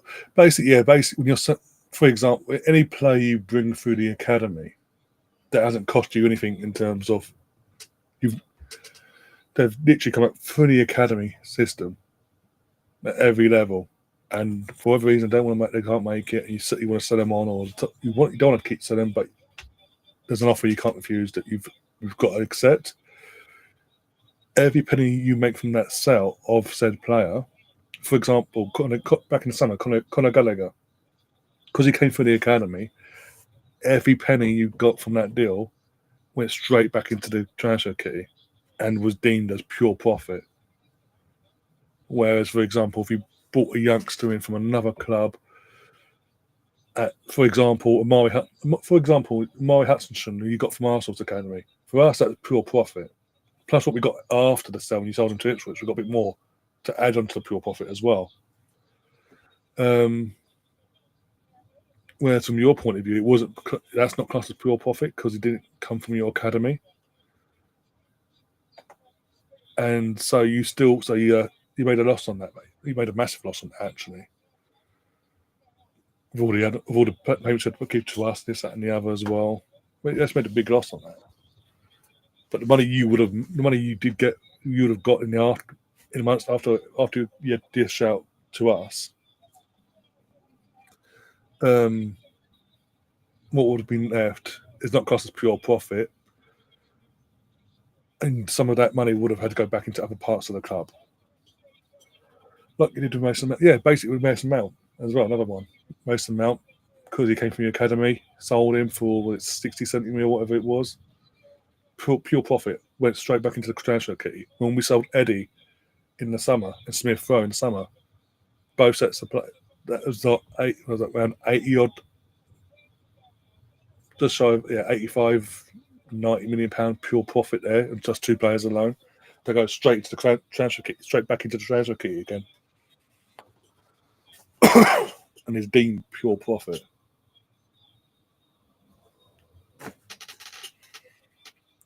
It's like if in the summer, Manchester United were to sell Rashford to anyone for 40 million, that's 40 million pound pure profit.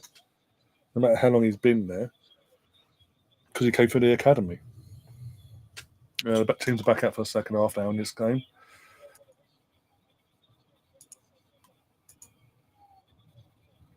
4-4. If case anyone that's forgotten, it was a 8-goal thriller in the end. In the first half, I put it again if anyone had forgotten. For the 20 years we've just taken to go from half time to second half, and there we go.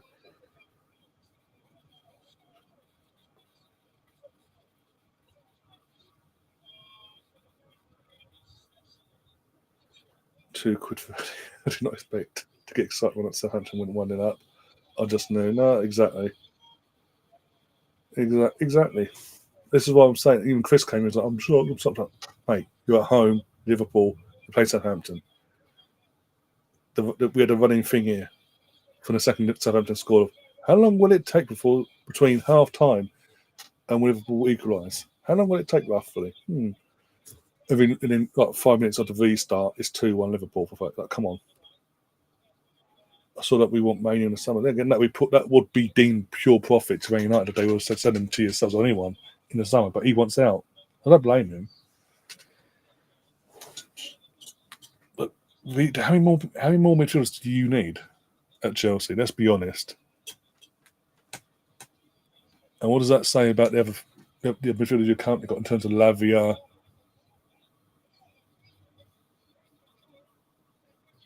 What's that? So yeah, in terms of like the Lavias, Enzo, Drewsbury Hall, who's the other one? Casado. What does that say for their time at Chelsea? If you're going to bring in someone like Kobe Mainoo?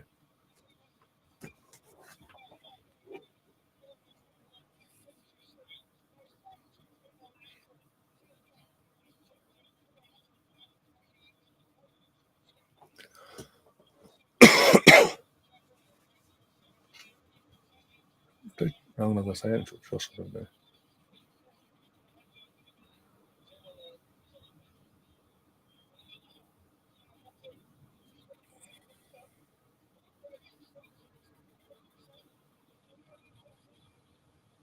Oh my God, Logan Paul just scored. Look, that was the worst set piece defensive display I've seen ever in any level of football. The amount of times they could have cleared it, they don't. It's just stand there ball watching, and Logan Paul gets his second header that in that build up, and just heads it into the goal. There's nothing else to say. It wasn't like he just put his head on it, and the keeper's so small he's getting nowhere near that when he does come back down.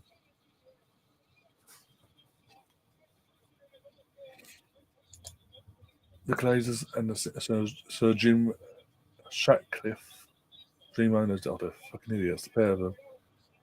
But you got your United fans going, Ineos new ownership. It's not a new ownership. How many times I've got to ram it home to them? It's not a new ownership. Just because Ineos and Sir Jim are part of the ownership now, it doesn't mean there's a new ownership over as a whole. It's just an extra. They're just a face of the ownership now. The Glazers are loving life because the attention's been taken off them.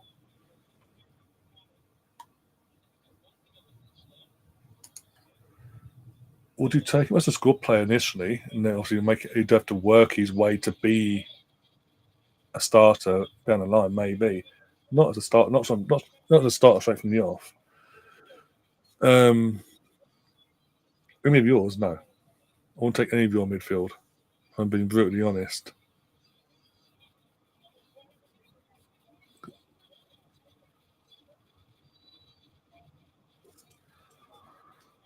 Oh, yeah. The worst. You obviously didn't see Ipswich in the relegation season. Oh dear. Well, you asked in the Premier, I did. The worst is Derby County. Let's be brutally honest. Could yourself big for you.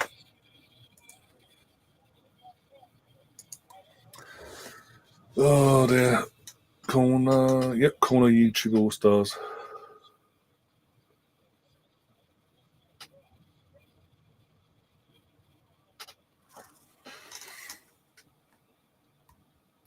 The fact that Logan Paul just scored in a fucking football match, as a charity amateur thing, still is pretty damning to the actual people on the pitch that can play football.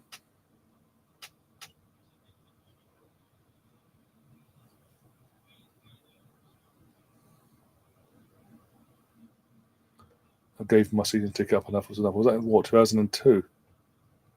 You're about that. You're about another season. Theo almost got his satchel, but actually held on to it for once.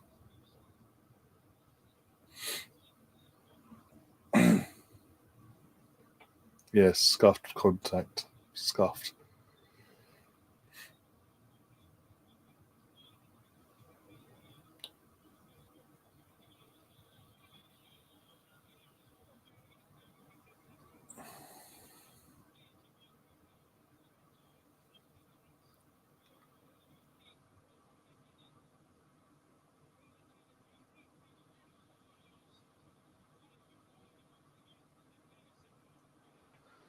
Oh dear. As I was saying. So was you on about the your last Premier League season? You had, or what's that?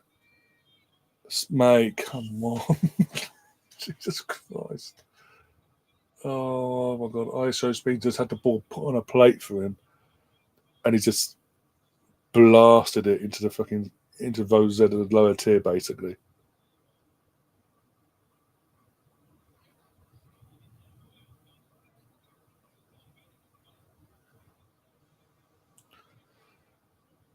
Or is you on about like since then in terms of when you got relegated to League One? I don't bring up any bad memories, but the same. What particular season are you on about when you did that?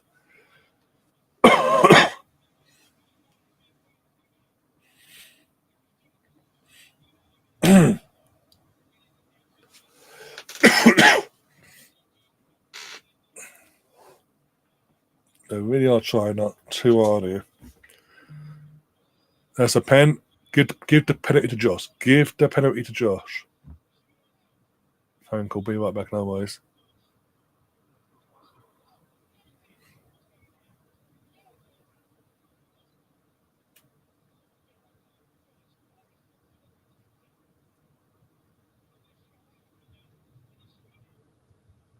That failed.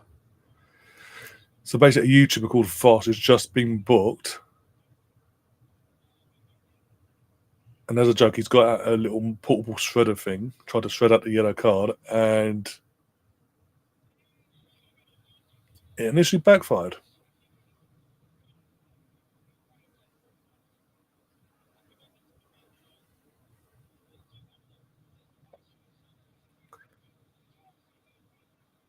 Come on, show us the penalty now. Come on, show us the coverage.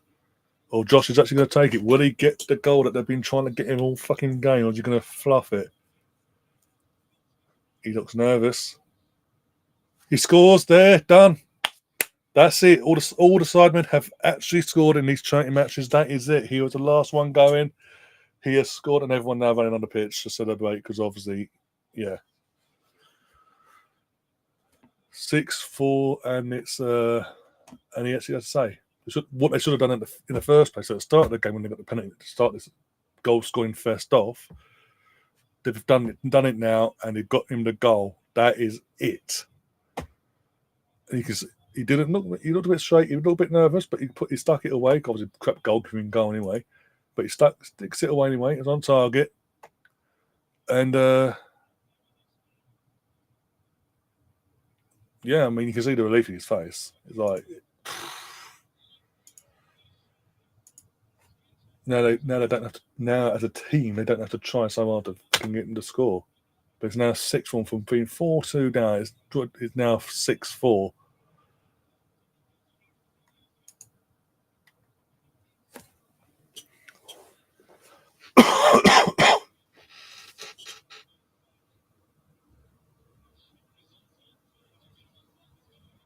Angry Ginger's trying to make it 6-5 potentially.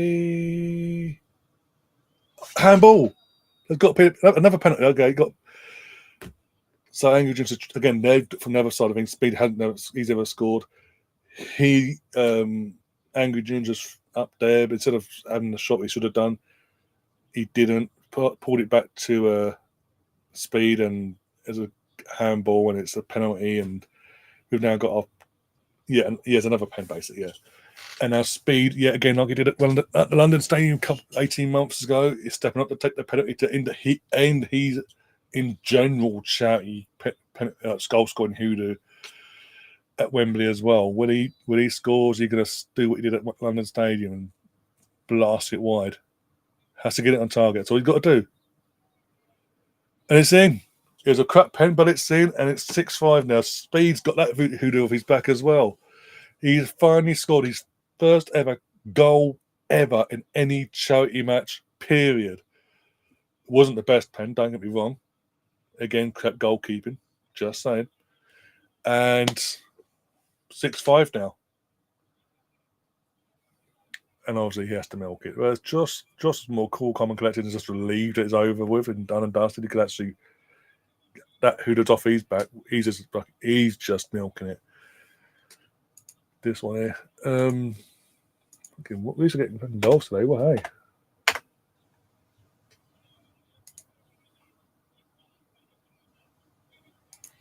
This game is like there's been at least 6 pens. What the fuck? Yep. I'm trying to think. There's been 6-5. It's 11 goals so far. First goal's a pen. Last 2 goals so far being pens. That's 3. There might be another pen. There might be a 4th pen, wasn't there? Was there another pen in the first half? Might have been. I can't remember now. But it is ridiculous the amount of pens that have been gifted. Yeah, there was, wasn't there? Because he got missed. Yep. We've had 4 pens in the game, from what I can remember. Might be more. That will come accustomed once I've settled it. Once it's all settled down and everything's done, the dust is settled. But again, it's a bunch of YouTubers, amateurs, what you want to call them, playing at Wembley, playing a football match together at Wembley. It's for charity as well, so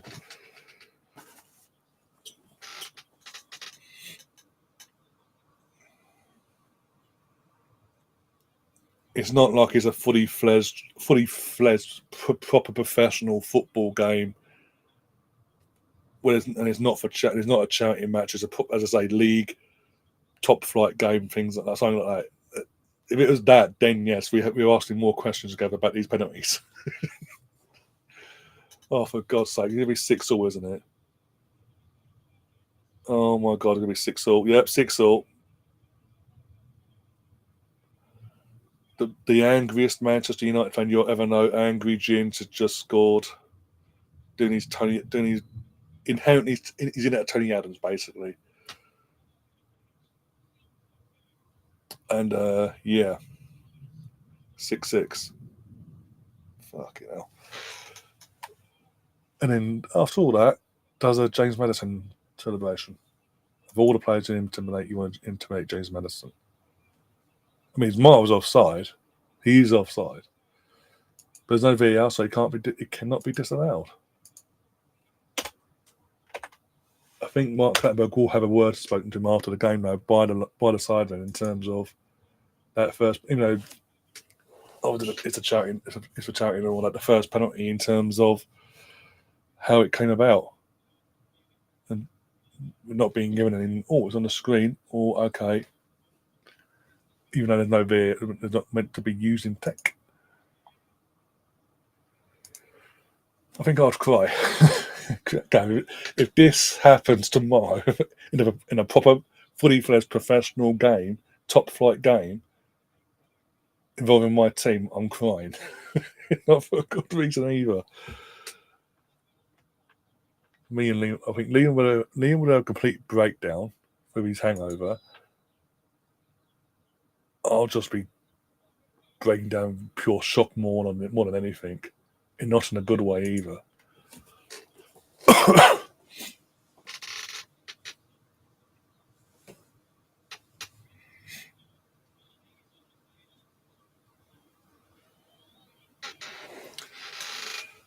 Oh dear. There you go. Josh has now been hooked off. He's going to get his bit of respite after being playing, pretty much playing 60 minutes of football.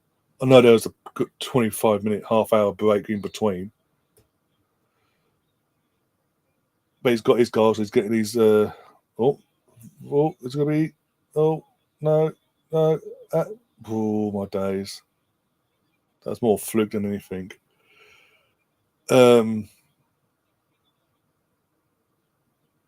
They're giving a penalty for that. There's no way. They've actually given a penalty, haven't they?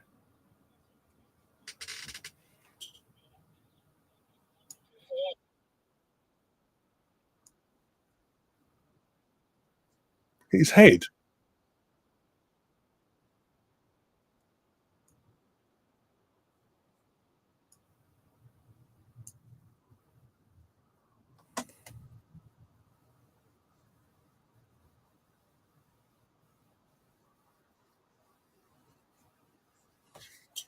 Fucking ref. Clattenburg wants to give penalty. Clattenburg wants to give pens at anything. I know it's a charity game, but for fuck's sake, mate. No, it hasn't been given. Just be clear, for anyone that's not watching, it hasn't been given in the end. But he initially wanted to give it. He had to come up on the big screen again. It's like, actually, the guy got his head to it. It wasn't. No part of his arms touched the ball.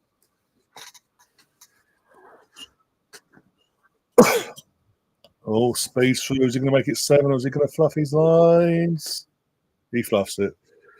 He absolutely scuffed it. Why he done that in terms of opened up his body and shifted it onto his weaker side, I don't know.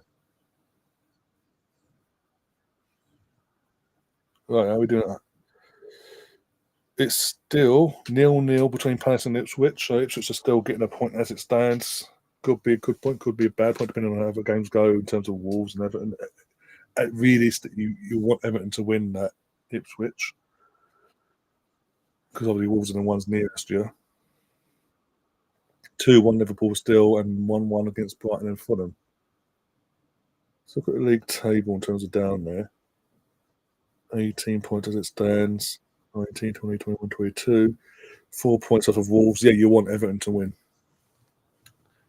If Ipswich can if Ipswich either hold on for the draw or get a win today, either way, you want Everton to beat Wolves.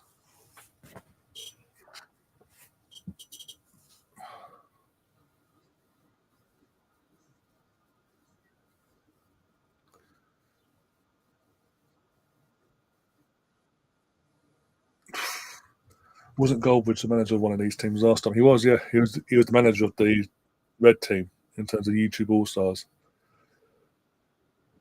But and Chunks had just scored. The goalkeeper, Gav. Are you seeing this goalkeeper? Are you sure he's not Robert Sanchez in disguise? Oh my god! Oh, I got to laugh. You got to laugh. I'm not ill, but I've got a bad cough, and if I laugh properly, I'm gonna choke. Oh my days! Oh, you Robert Sanchez in disguise. Oh, you Robert Sanchez in disguise. But as I was saying, Goldbridge was the manager of the again YouTube All Stars, and he, in the build up and during and afterwards, jokingly, a bit of just sort of add spice to build up the game and afterwards and all that, and jokingly called foul play, like they picked their best players. Look at what I was, look at the cards I was dealt. I didn't have a fucking chance. All the best players were on that team. I had nothing. I was working with scraps pretty much. As again, it's all jokes, build up and all that. And instead of inviting him back to try again, they didn't invite him basically, and they kept it in. As I said at the start of the stream, they decided to keep it in house in terms of the managers of both teams, and pick two of their mates within their little friendship group to instead of playing be on to be the managers instead, respectively.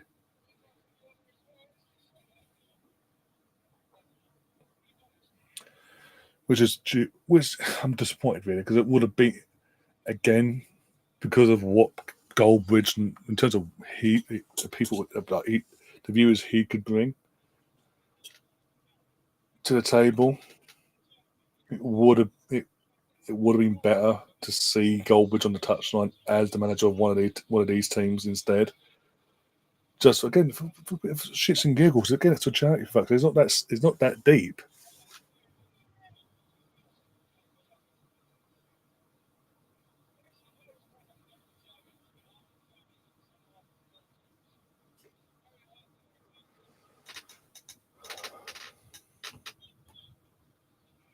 And again, it's a Saturday as well. It's not like he'd have had anything to do today because obviously he's Man United playing tomorrow.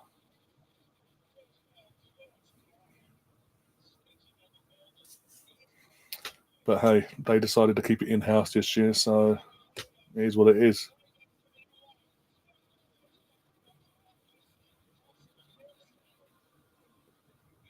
Speed as a player, as a so-called, I know again it's shouting the amateur and all that, but he's not a good.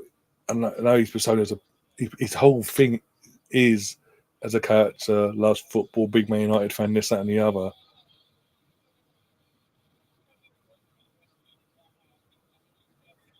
He ain't that good at football. I mean, that would be good.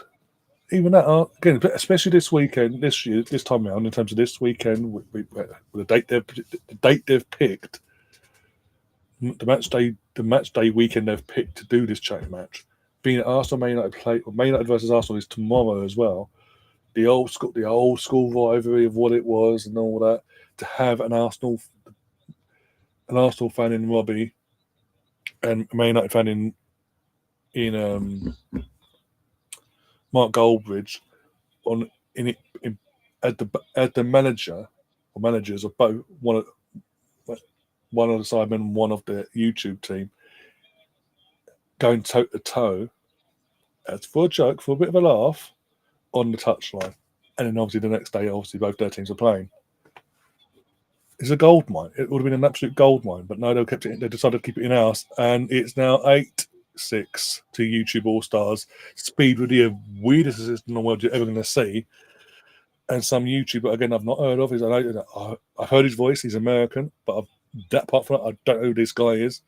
Has just scored the easiest goal he's ever going to score. Literally on the line, tapped it in. Thank you very much. And it's gone from Simon being in control at the start of this,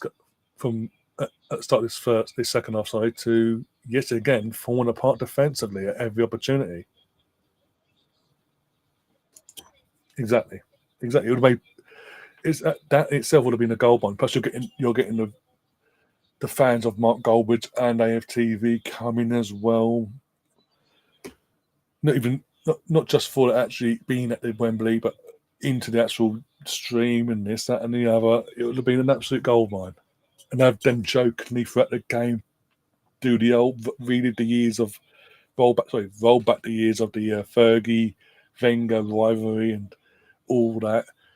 It would have been an absolute brilliant idea, but they decided no, let's keep it in house. Let's look after our own.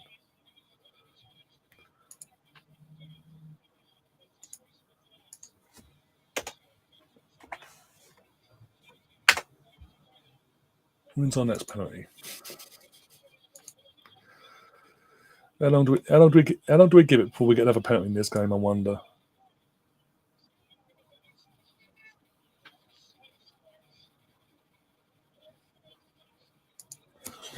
Right, 1 sec.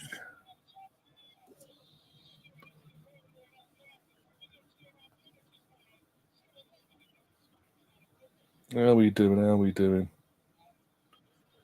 Still 1-1 between Brighton and Fulham. Palace Ipswich. Oh, Palace have scored. Oh, that ain't good. Ismail Assar has scored for Palace. Oh, God. But basically, Ipswich really do need Wolves to get battered today against Everton to keep it, to get the points difference the same, basically. I mean, they've got fucking Cecil there. They've hired Cecil for the fucking day from AFTV. Why not go to full walk and go get the main man himself? Liverpool still 2-1 up with literally 5 minutes or so to go.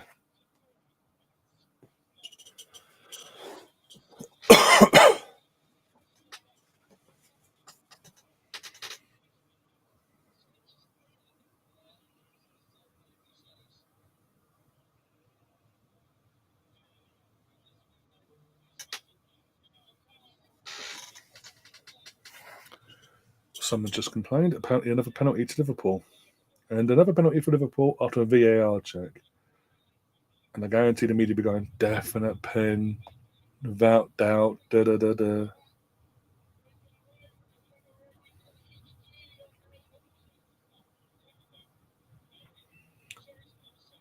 Looks to have handled this.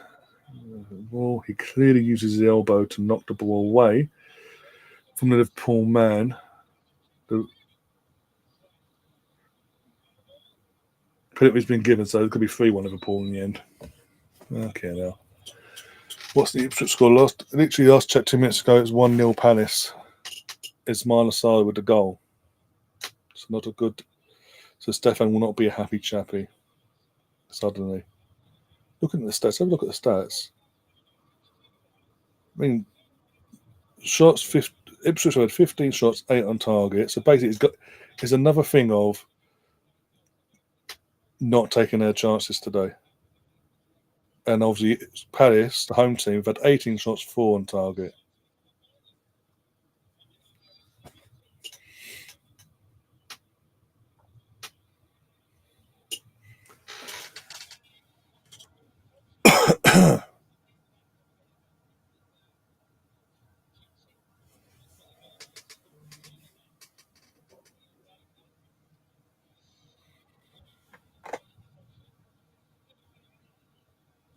So we're 19 minutes away from this game ending, and as it stands, for the second time in this event's history, that the hosts are going to lose.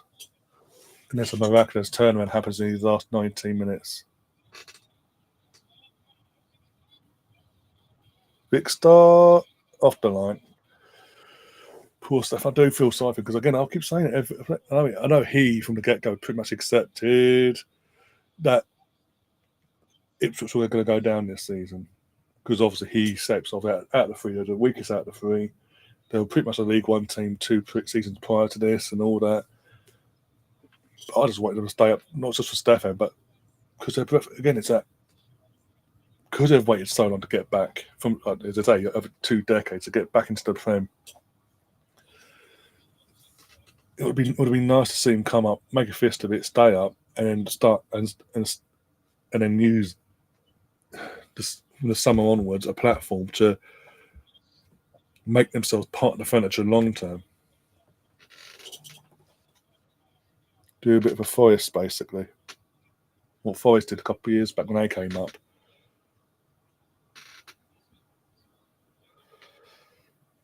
It's just quality, because you've got to remember, it's not just out of statement. I think it's more to the quality, because, like I say, that squad, there's still a good bulk of that, not bulk, good part of that squad that is from their league.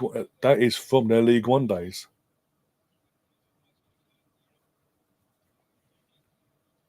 And it shows something. It does show sometimes, but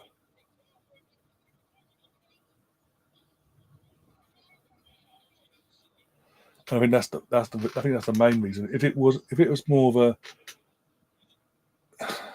if they hadn't been in that League One situation recently and decided to come up with more Championship than anything else, was a Championship side of a bit of Premier League sprinkled in it, you could I think they'd have more chance. It's the fact they've got League One quality players still in that squad, and sometimes it does show in terms of obviously Wharton, the goalkeeper, and all that, for example.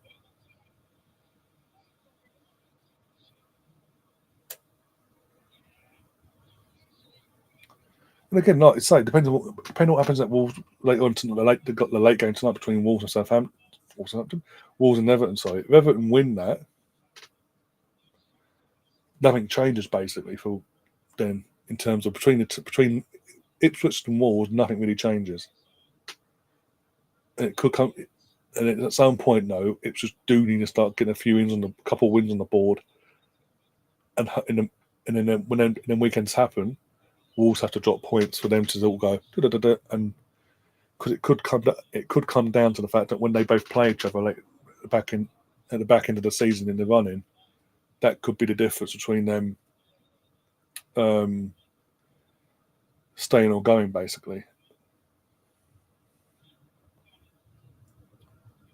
And the thing is, for today's game and for the next 2 match days in the Premier League, what's going to go in their favour is Wolves haven't got Chunya for today and the next 2 games, the next 2 league games after this. Going back on 8-7. Tobe Gisel's brother Manny has just scored eventually after 6 or 7 chances in this game. He's eventually scored himself. We've still got a game on our hands basically. We could be hitting double figures in terms of a team. Whoever wins this could be having to hit double figures to win. It's Tobe? I thought it was Manny, but okay. Yeah, it was Manny. It wasn't Toby. If that came on the screen, well done you, like, in terms of the Sidemen channel itself, putting the wrong goal score up on the screen.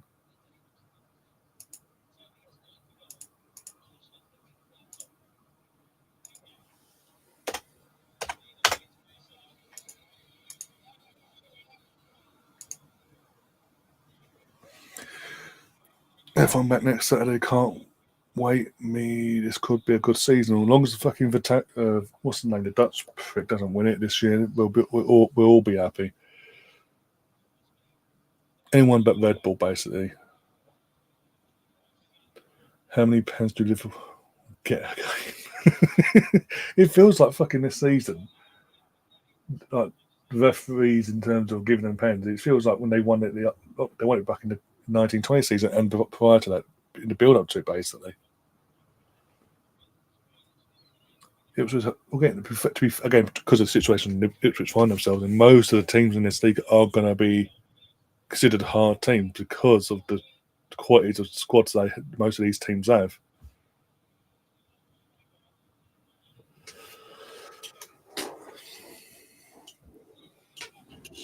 The annoying thing, what must be frustrating for Ipswich as a fan base is that they have shown in spurts they can. One sec. 8-all, Ethan Bazinga. There you go. Minter with the assist, and Ethan Payne, aka Bazinga, had just made it 8-8, and we're in for a humding of a final 12, 13 minutes.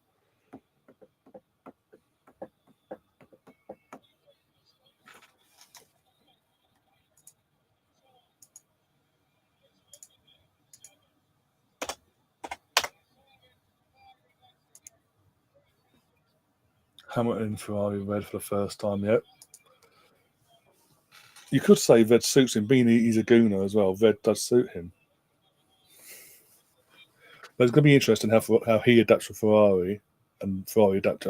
If they've been able in the off season to get the balance spot on, and he came out a challenge this year instead of doing what he's done for the last had to do for the last couple, will just be part of the numbers basically.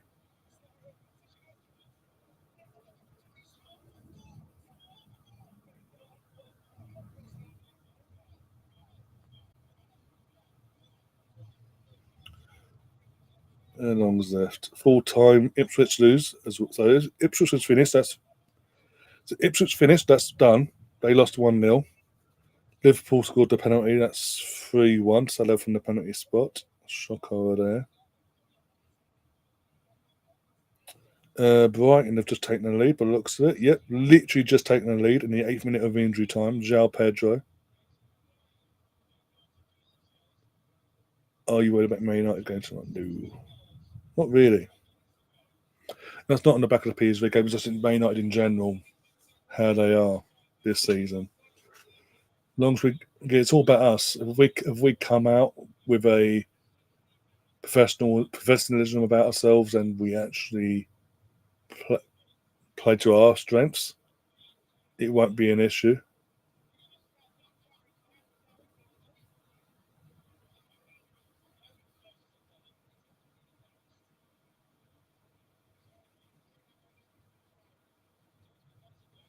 Like I said before, Gav, anyone but Red Bull. I don't like the prick Horner, what his name is, Jerry's husband. I don't like him.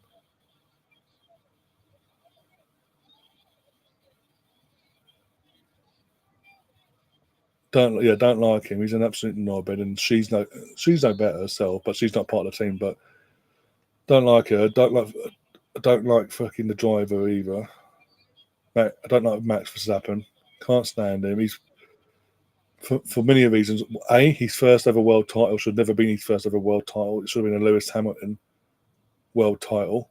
But the powers that be decided in their infinite wisdom to fix it in his favour, quite literally.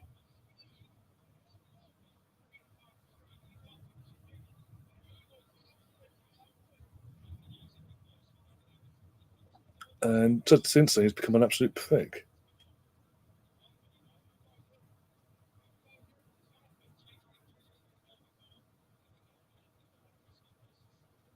Glad when it's over has been a nightmare. I do feel for you because you don't going by the stats, you don't deserve it. It's just because I think it's been because you again get that quick success rate of from League One to Champion and then to Premier League. You've got League One quality players in your squad still more out of blind faith than anything.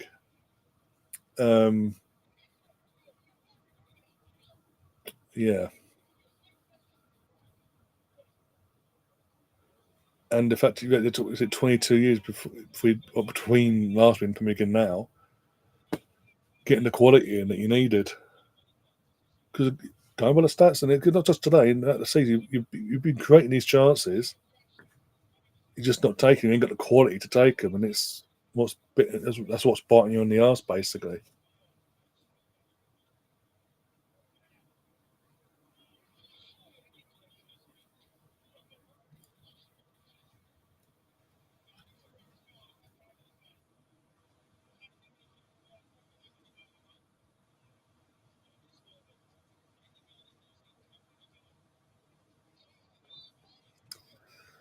So I've got a corner here for the YouTube All Stars at 8 all.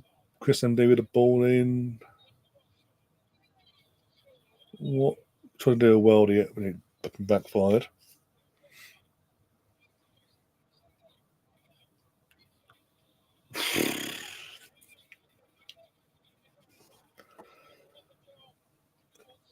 I mean, at least we're being entertained in terms of the game. If you're watching this, at least we've been entertained with the goals and all that we've seen today.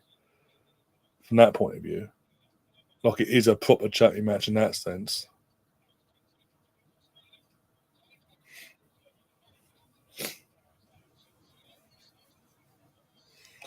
Ginger Frost. could probably do better than the Ipswich. I mean, you say that.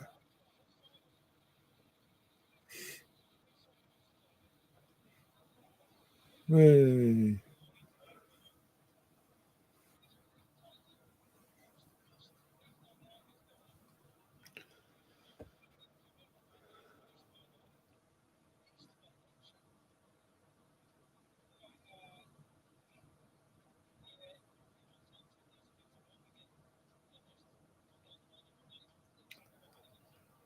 The way this game's gone, and what we mentioned earlier about the penalties, it's gonna be a penalty that decides this in terms of you're gonna get one more penalty given in this game, and that's gonna be the deciding goal, basically. It's just be sod's law at this point. We've seen 4 or 5 penalties given, all bar one of them being scored. So it's just at this point, it's sod's law the way the game's gone. It's going to be a penalty that it will be given, and it will decide the winner of this game.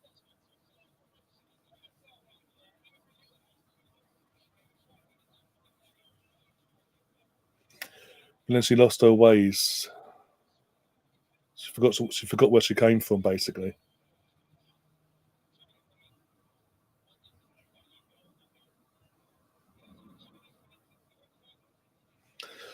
I just hope Ipswich don't do a Luton. I hope they don't. I was saying about it Luton before, like they did it. We were saying all last season. We were saying they're doing all the right things. They're getting themselves in the position to, if they do go down, they'll be coming straight back up, or giving us a good chance to come back up and all that. And they're just been woeful.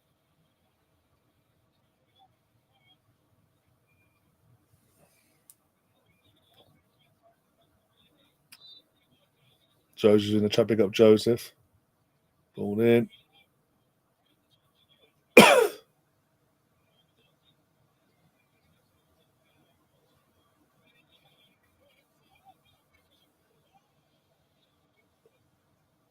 Anyway.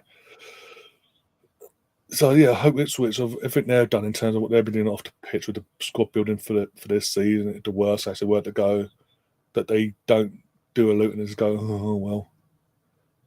And they actually try make an attempt to get back at the first time of asking. I mean, pressure's got to be on them to do so, but just to be able to do it is another thing. Good, and hopefully, again, I want them to do it. If the worst case was to happen, I would like to see them come back up first at the first attempt. Used, no matter what, you use this season as a platform in terms of experience either way.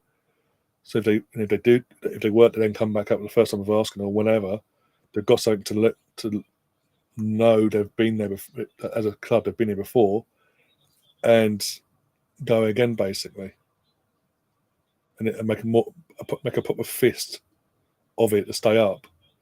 Don't do a Norwich and go do it. That's the one thing I'll say.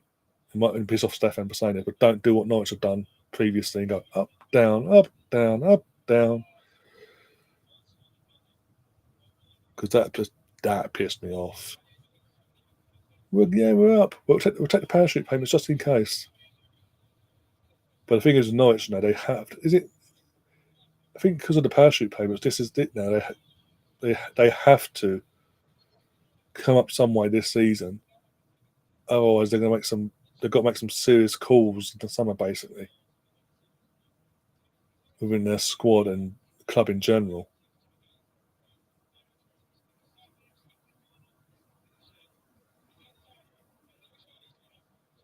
Ipswich on Norwich line, but who I prefer, Ipswich. Never had a liking for Norwich, and it's more so the fact that they come up for a year, go back down, back up, back down, back up, back down, then nothing. Then they repeat it about 10 years later. They repeat the system again. It's just like, ugh, that. Why was he taking the corner for? You just took the worst corner. You've just taken the worst corner ever, and you're going to take another one.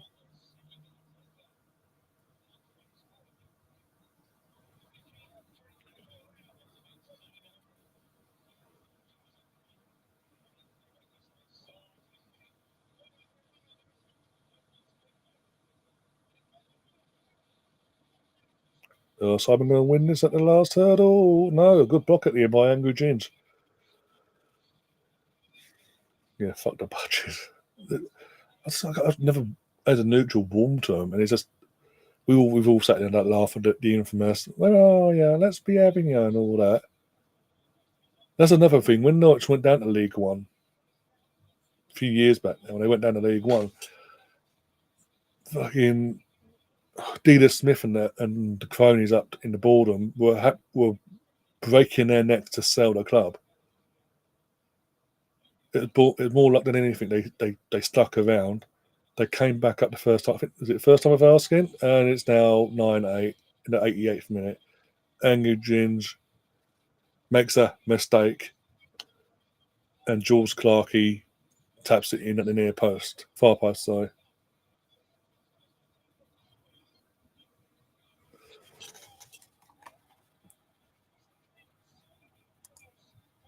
I prefer not to speak. If I speak, I'll be in big trouble. But I'm sorry, that's a bit dodgy. No one barely defending or attacking it, and suddenly that happens.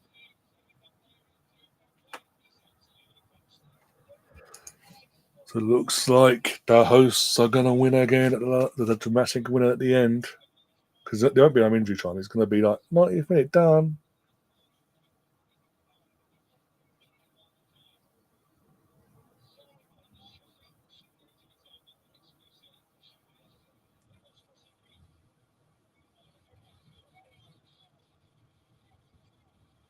It's a 9-all. Fucking it. Theo Baker's just got a hat trick. Literally straight from the kickoff. He's got the ball, giving the ball to him, and he's literally gone up the other end. Thank you very much. Opened up his body, slotted it at the near post, and because the goalkeeper's crap for Sidemen, he is a crap goalkeeper. I know it's amateur, but I'm going to say that he's crap. He knew if as long as he had it on target, it was going in.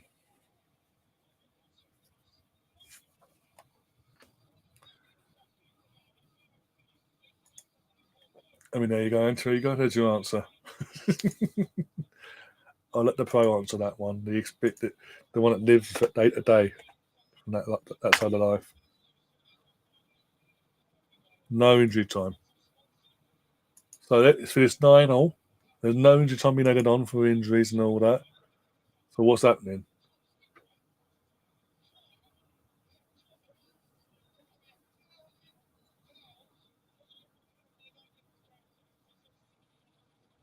Oh, is it penalty shootout now?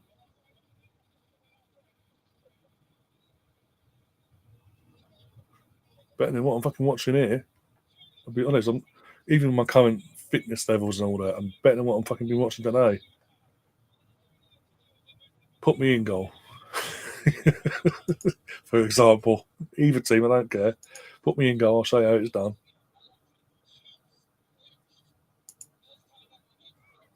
There you go. Oh, there you go. There's the answer. Straight to penalty shootouts. No extra time in terms of extra half hour or injury time in general. It's just like 90 minutes is up, off we come, and now it's penalty shootout. Who wants to take the pens?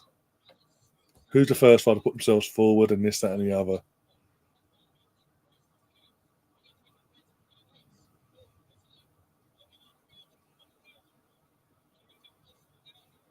Surprisingly, none of the doesn't apart from Simon's being told. None of the actual Sidemen are being told are putting their hands up to take the penalty in the penalty shootout. They're holding back. Fair enough, and they're letting the others put themselves forward first.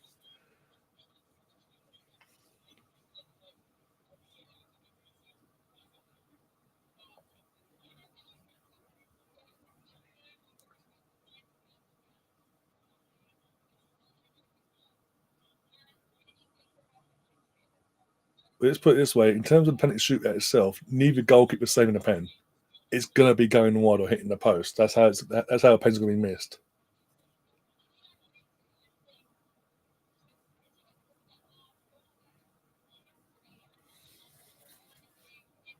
I mean, Theo Baker, he's got something no one else will have from this game now.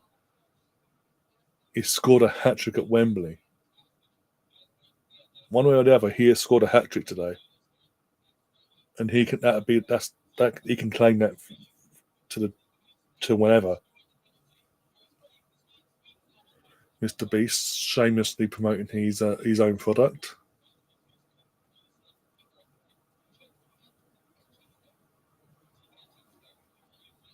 Would have thought 99 would be okay. I just thought, again, it's Saturday. Arsenal aren't playing men and women. I thought, you know what, let's kill a bit of time ahead of tonight's match of the day and all that, and see what happens.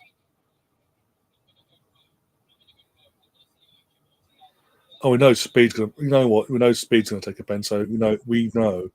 Thinking about like that, Sidemen would win this. Even though he did score a penalty in the normal time and all, again, it wasn't the best pen. Let's be brutally honest.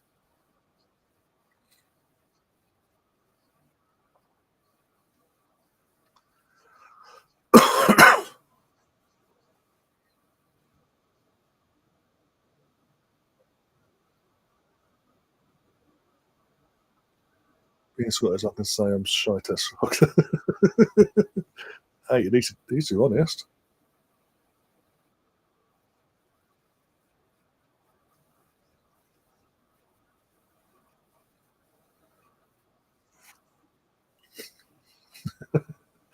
Hate the famous things. Oh dear.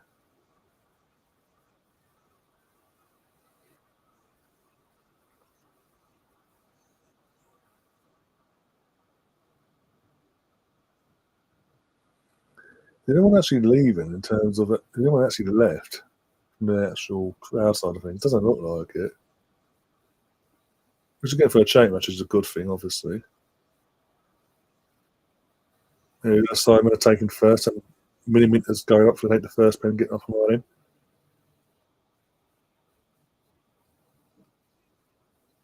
Only Celtic are good in Scotland yet, pretty much. Until further notice, until certain things in the blue side of Glasgow get the house in order. There's no disputing it, really. First pen, here we go. They saved it. Simon missed. He went for the placement. And the sketch, the young lad, the small lad, got down, got a good body, got his body behind it, and kept it out.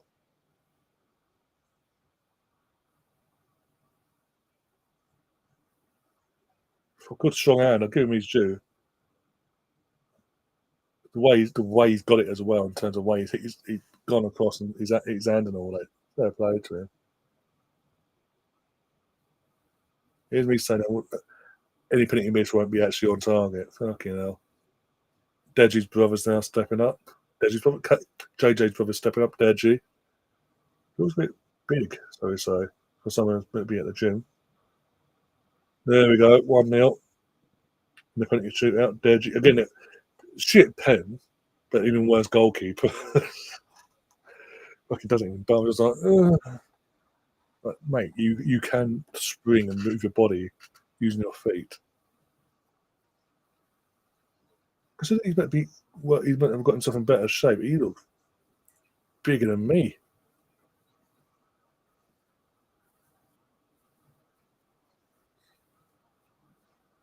I've not seen this person play the entire game. Okay.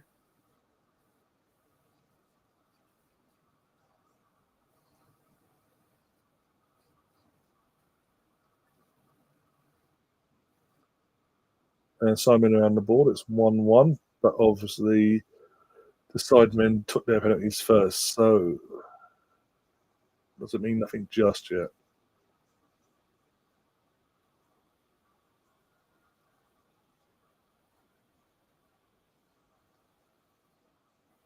They're staying on my what for? I didn't match the day tonight, but what's on today in terms of after this? All three years taken. Hat trick hero took us to penalties. Good pen. Good pen. Again, keep this. Gav, if you're still watching,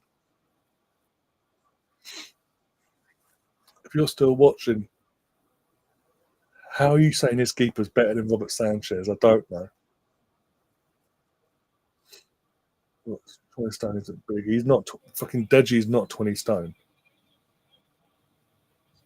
Oh, there's here comes Rota Shaw. Second assignment to step up.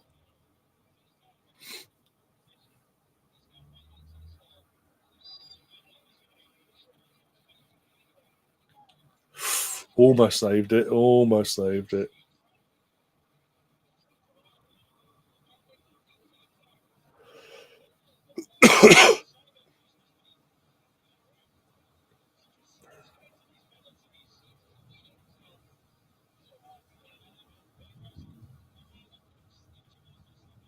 Chris MD, here we go for YouTube All Stars. Took it 3-2.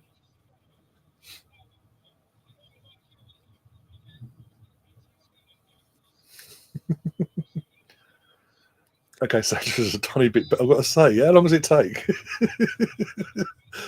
When is the penny going to drop? Here we go. Oh, he's no look pennant. Again, the keeper doesn't dive. Again, they know the keeper's shit. He's not going to dive, even try and dive across and use his hands.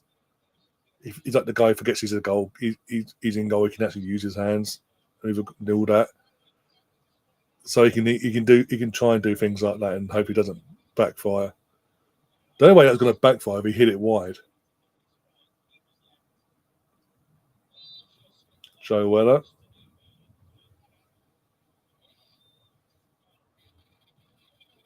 3-3, but obviously it's better to be 4-3 if YouTube All Stars score the next pen.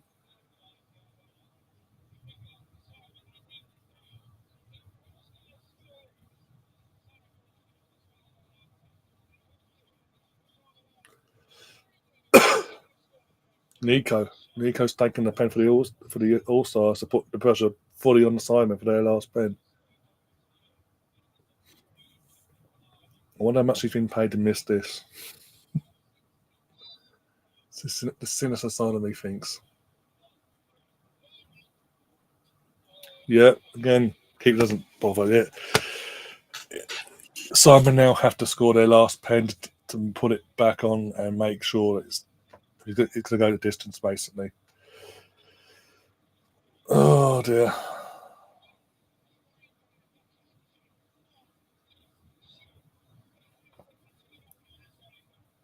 Oh, it's KSI stepping up. I hope he misses. As it is KSI, I hope he misses.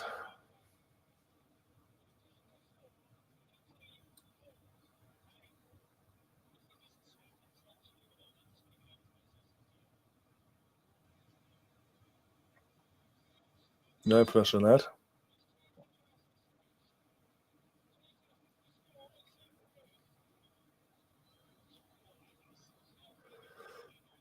It's really miss, you prick, miss. Oh, that's a shame.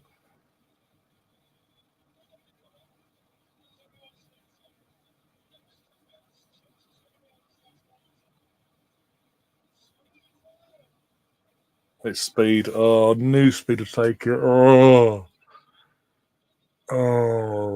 dear God, it's a guy that's on a death, isn't it? He's gonna fuck this up.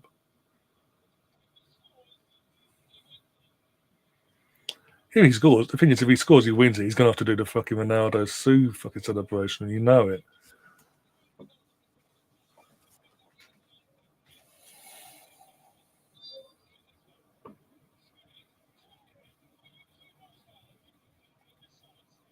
He's doing the Ronaldo stance as well, for fuck's sake, seriously. He scored it. I thought he missed it. That was, again, another shit pen, but the keeper fluffed it. I need to see a replay of that. Sidemen have lost. That's it. Sidemen have lost at Wembley. They're sold out the place and they can't even win at Wembley. The literally weakest team from the top at ASM for the opposition is just done them on penalties, basically. And the minute the one that missed the pen when it mattered most at the start of the penalty shootout, he's the one that missed. This kid, I'm sorry, I know it's YouTubers and this, that, and the other, but that kid for bloody it was in goal for Sidemen today. He can't be brought back for a third attempt, surely. He's absolutely woeful. When you even though again, I understand these are amateurs basically, but when you're making Robert Sanchez look good, you need to take a long hard look at yourself.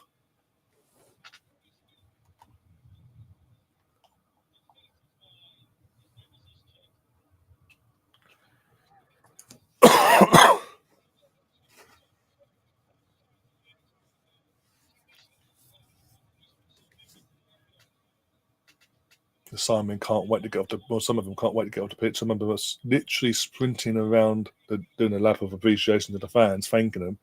Some are KSI because he can't wait to get off the pitch and just not be there, basically.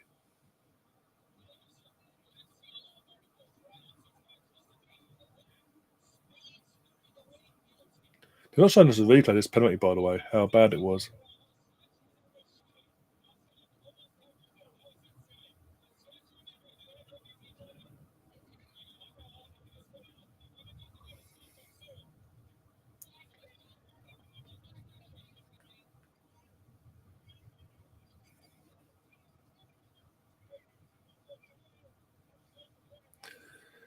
Probably the most memorable match of my life when it's the DVD out. I'm 11 stone. I'm 6'4", but that's good in terms of your weight and height wise. That's a good weight to be at for your height as well. Deji's what 5 something, and he looks like he looks bigger than me in terms of weight. This is a guy that did a whole challenge thing last year, getting himself into shape to get a 6-pack, this, that, and the other. He looks fucking enormous.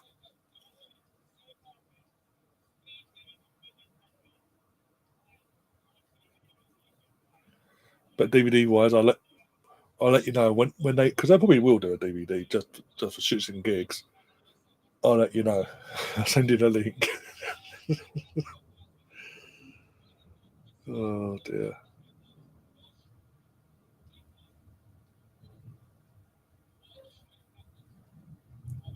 The fact they're not even in the stadium showing the replay of the penalty that won the game. It must have been a complete howler from the lad, and they don't want to get, because obviously with people that are not idiots that are online that will send abuse and all that, even though it's for charity and all that, and private the kid to the levels beyond that should happen.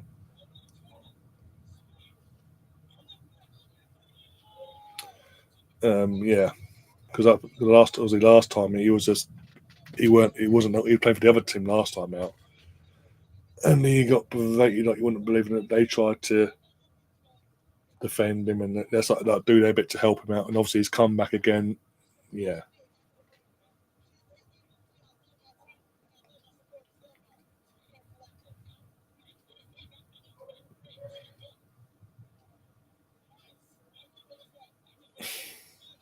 That's a deal for.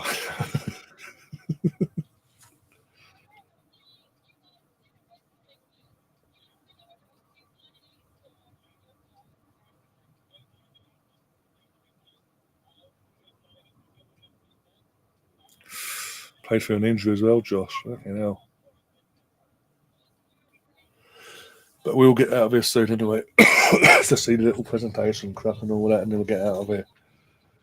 Oh dear, because I've got a dinner to cook and chill for a few hours before I come back for the match of the day stuff.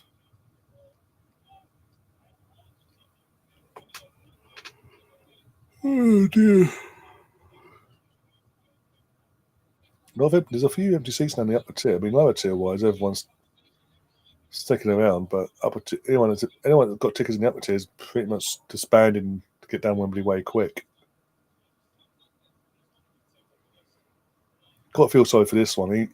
George Clark, he thought he'd won it the last few seconds of the game, and then obviously Theo Baker had a different answer to that one.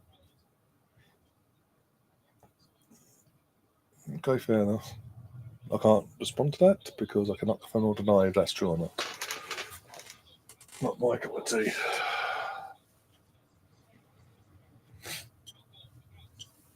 Oh dear.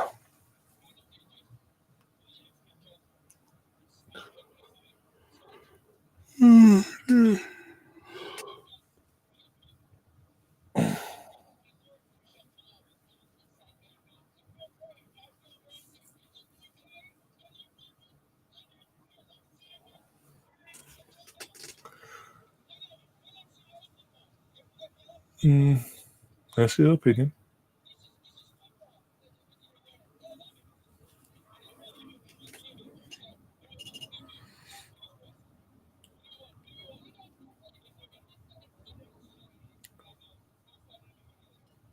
Oh.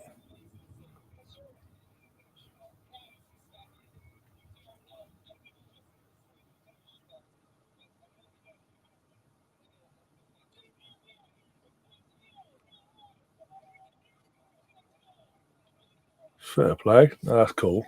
Obviously, the player of the match has been awarded to the goalkeeper for the YouTube All Stars. Obviously, he saved the penalty that obviously won on the game in the end. Overall, I mean, I know he shipped 9 goals overall, but he did make some good saves as well. Considering the fucking goals half the size of him, he had more. Why have we got to look at Luco for? Imagine paying Emil Heskey, Jane Dwayne Defoe, and Aluko a wage for the day, and all they've done is turn up at the start of the stream in the studio, and now at the end, pitch side. That's stealing a living. Then again, Aluko's probably Aluko of her literal fraud behaviour in the past, loves stealing money. So and that's not even allegedly. She said it herself. So I'm not going to say the word allegedly because she had literally put it out there herself, her words, about conning her own boss when it comes to money and spending money elsewhere.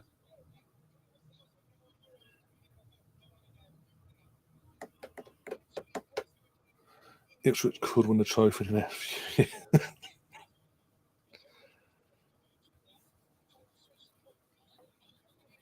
Next up, the glorious Papa John's Trophy, the ultimate in footballing triumphs. Well, for you to win that, though, to be fair, for you to go on to win that, you'd have to go back to League One again. And even you guys don't deserve that.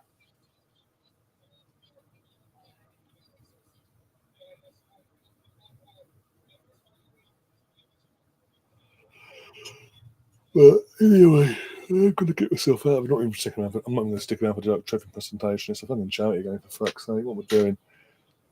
I'm going to get myself out of it. Obviously, we've been given an absolute thrill of a game in terms of goal fest. 9 goals each. Plenty of shootout win as well. Dramatics. And it's all for a good cause, obviously. But I can't stand looking at Aluko anymore, so I need to get out of here. Effectively, yeah. But she's publicly on Talk Shy a couple of years. Was it not this summer just gone? Not last summer, sorry, the summer before. Admitted it on national radio, and then when she got called out for it, played certain cards. So we say to get the look at me, feel sorry for me. I'm a victim card, even though she's the one that fraudulently behaved the way she did. Anyway, on that note, we're going to get ourselves out of here. Thanks for popping along. I know it's been a bit different today. Obviously, we don't usually do these sort of charity match events in terms of watch-alongs. It's usually proper, in terms of what you expect, proper football in terms of Premier League, FA Cup, Champions League, etc. I thought, again, it's a Saturday. My team isn't playing until tomorrow, quite literally, both teams. So, kill a few hours. I thought we'd do this and see what happens, basically. Aside from that, though, take care, guys. If you're on your channel, do subscribe, do smash the like button, do share the content around as well. We'll see you later on, about 10 for the Match of the Day stream. Hopefully, we'll get some more goals. We did that next, obviously the 5:30 game that just kicked off in the late game as well. So we've got more to talk about when it comes to that. Then tomorrow we've got the FA Cup quarter-final between Arsenal and Liverpool at Boreham Wood. And then straight after that, we've got Arsenal away to Manchester United in the Premier League, basically having to win to hold on to second, basically, because suddenly now Forest are on our necks. I don't like it. I really don't. But yeah, take care, guys. See you soon. And as always, up the Arsenal. Come on, you Gunners.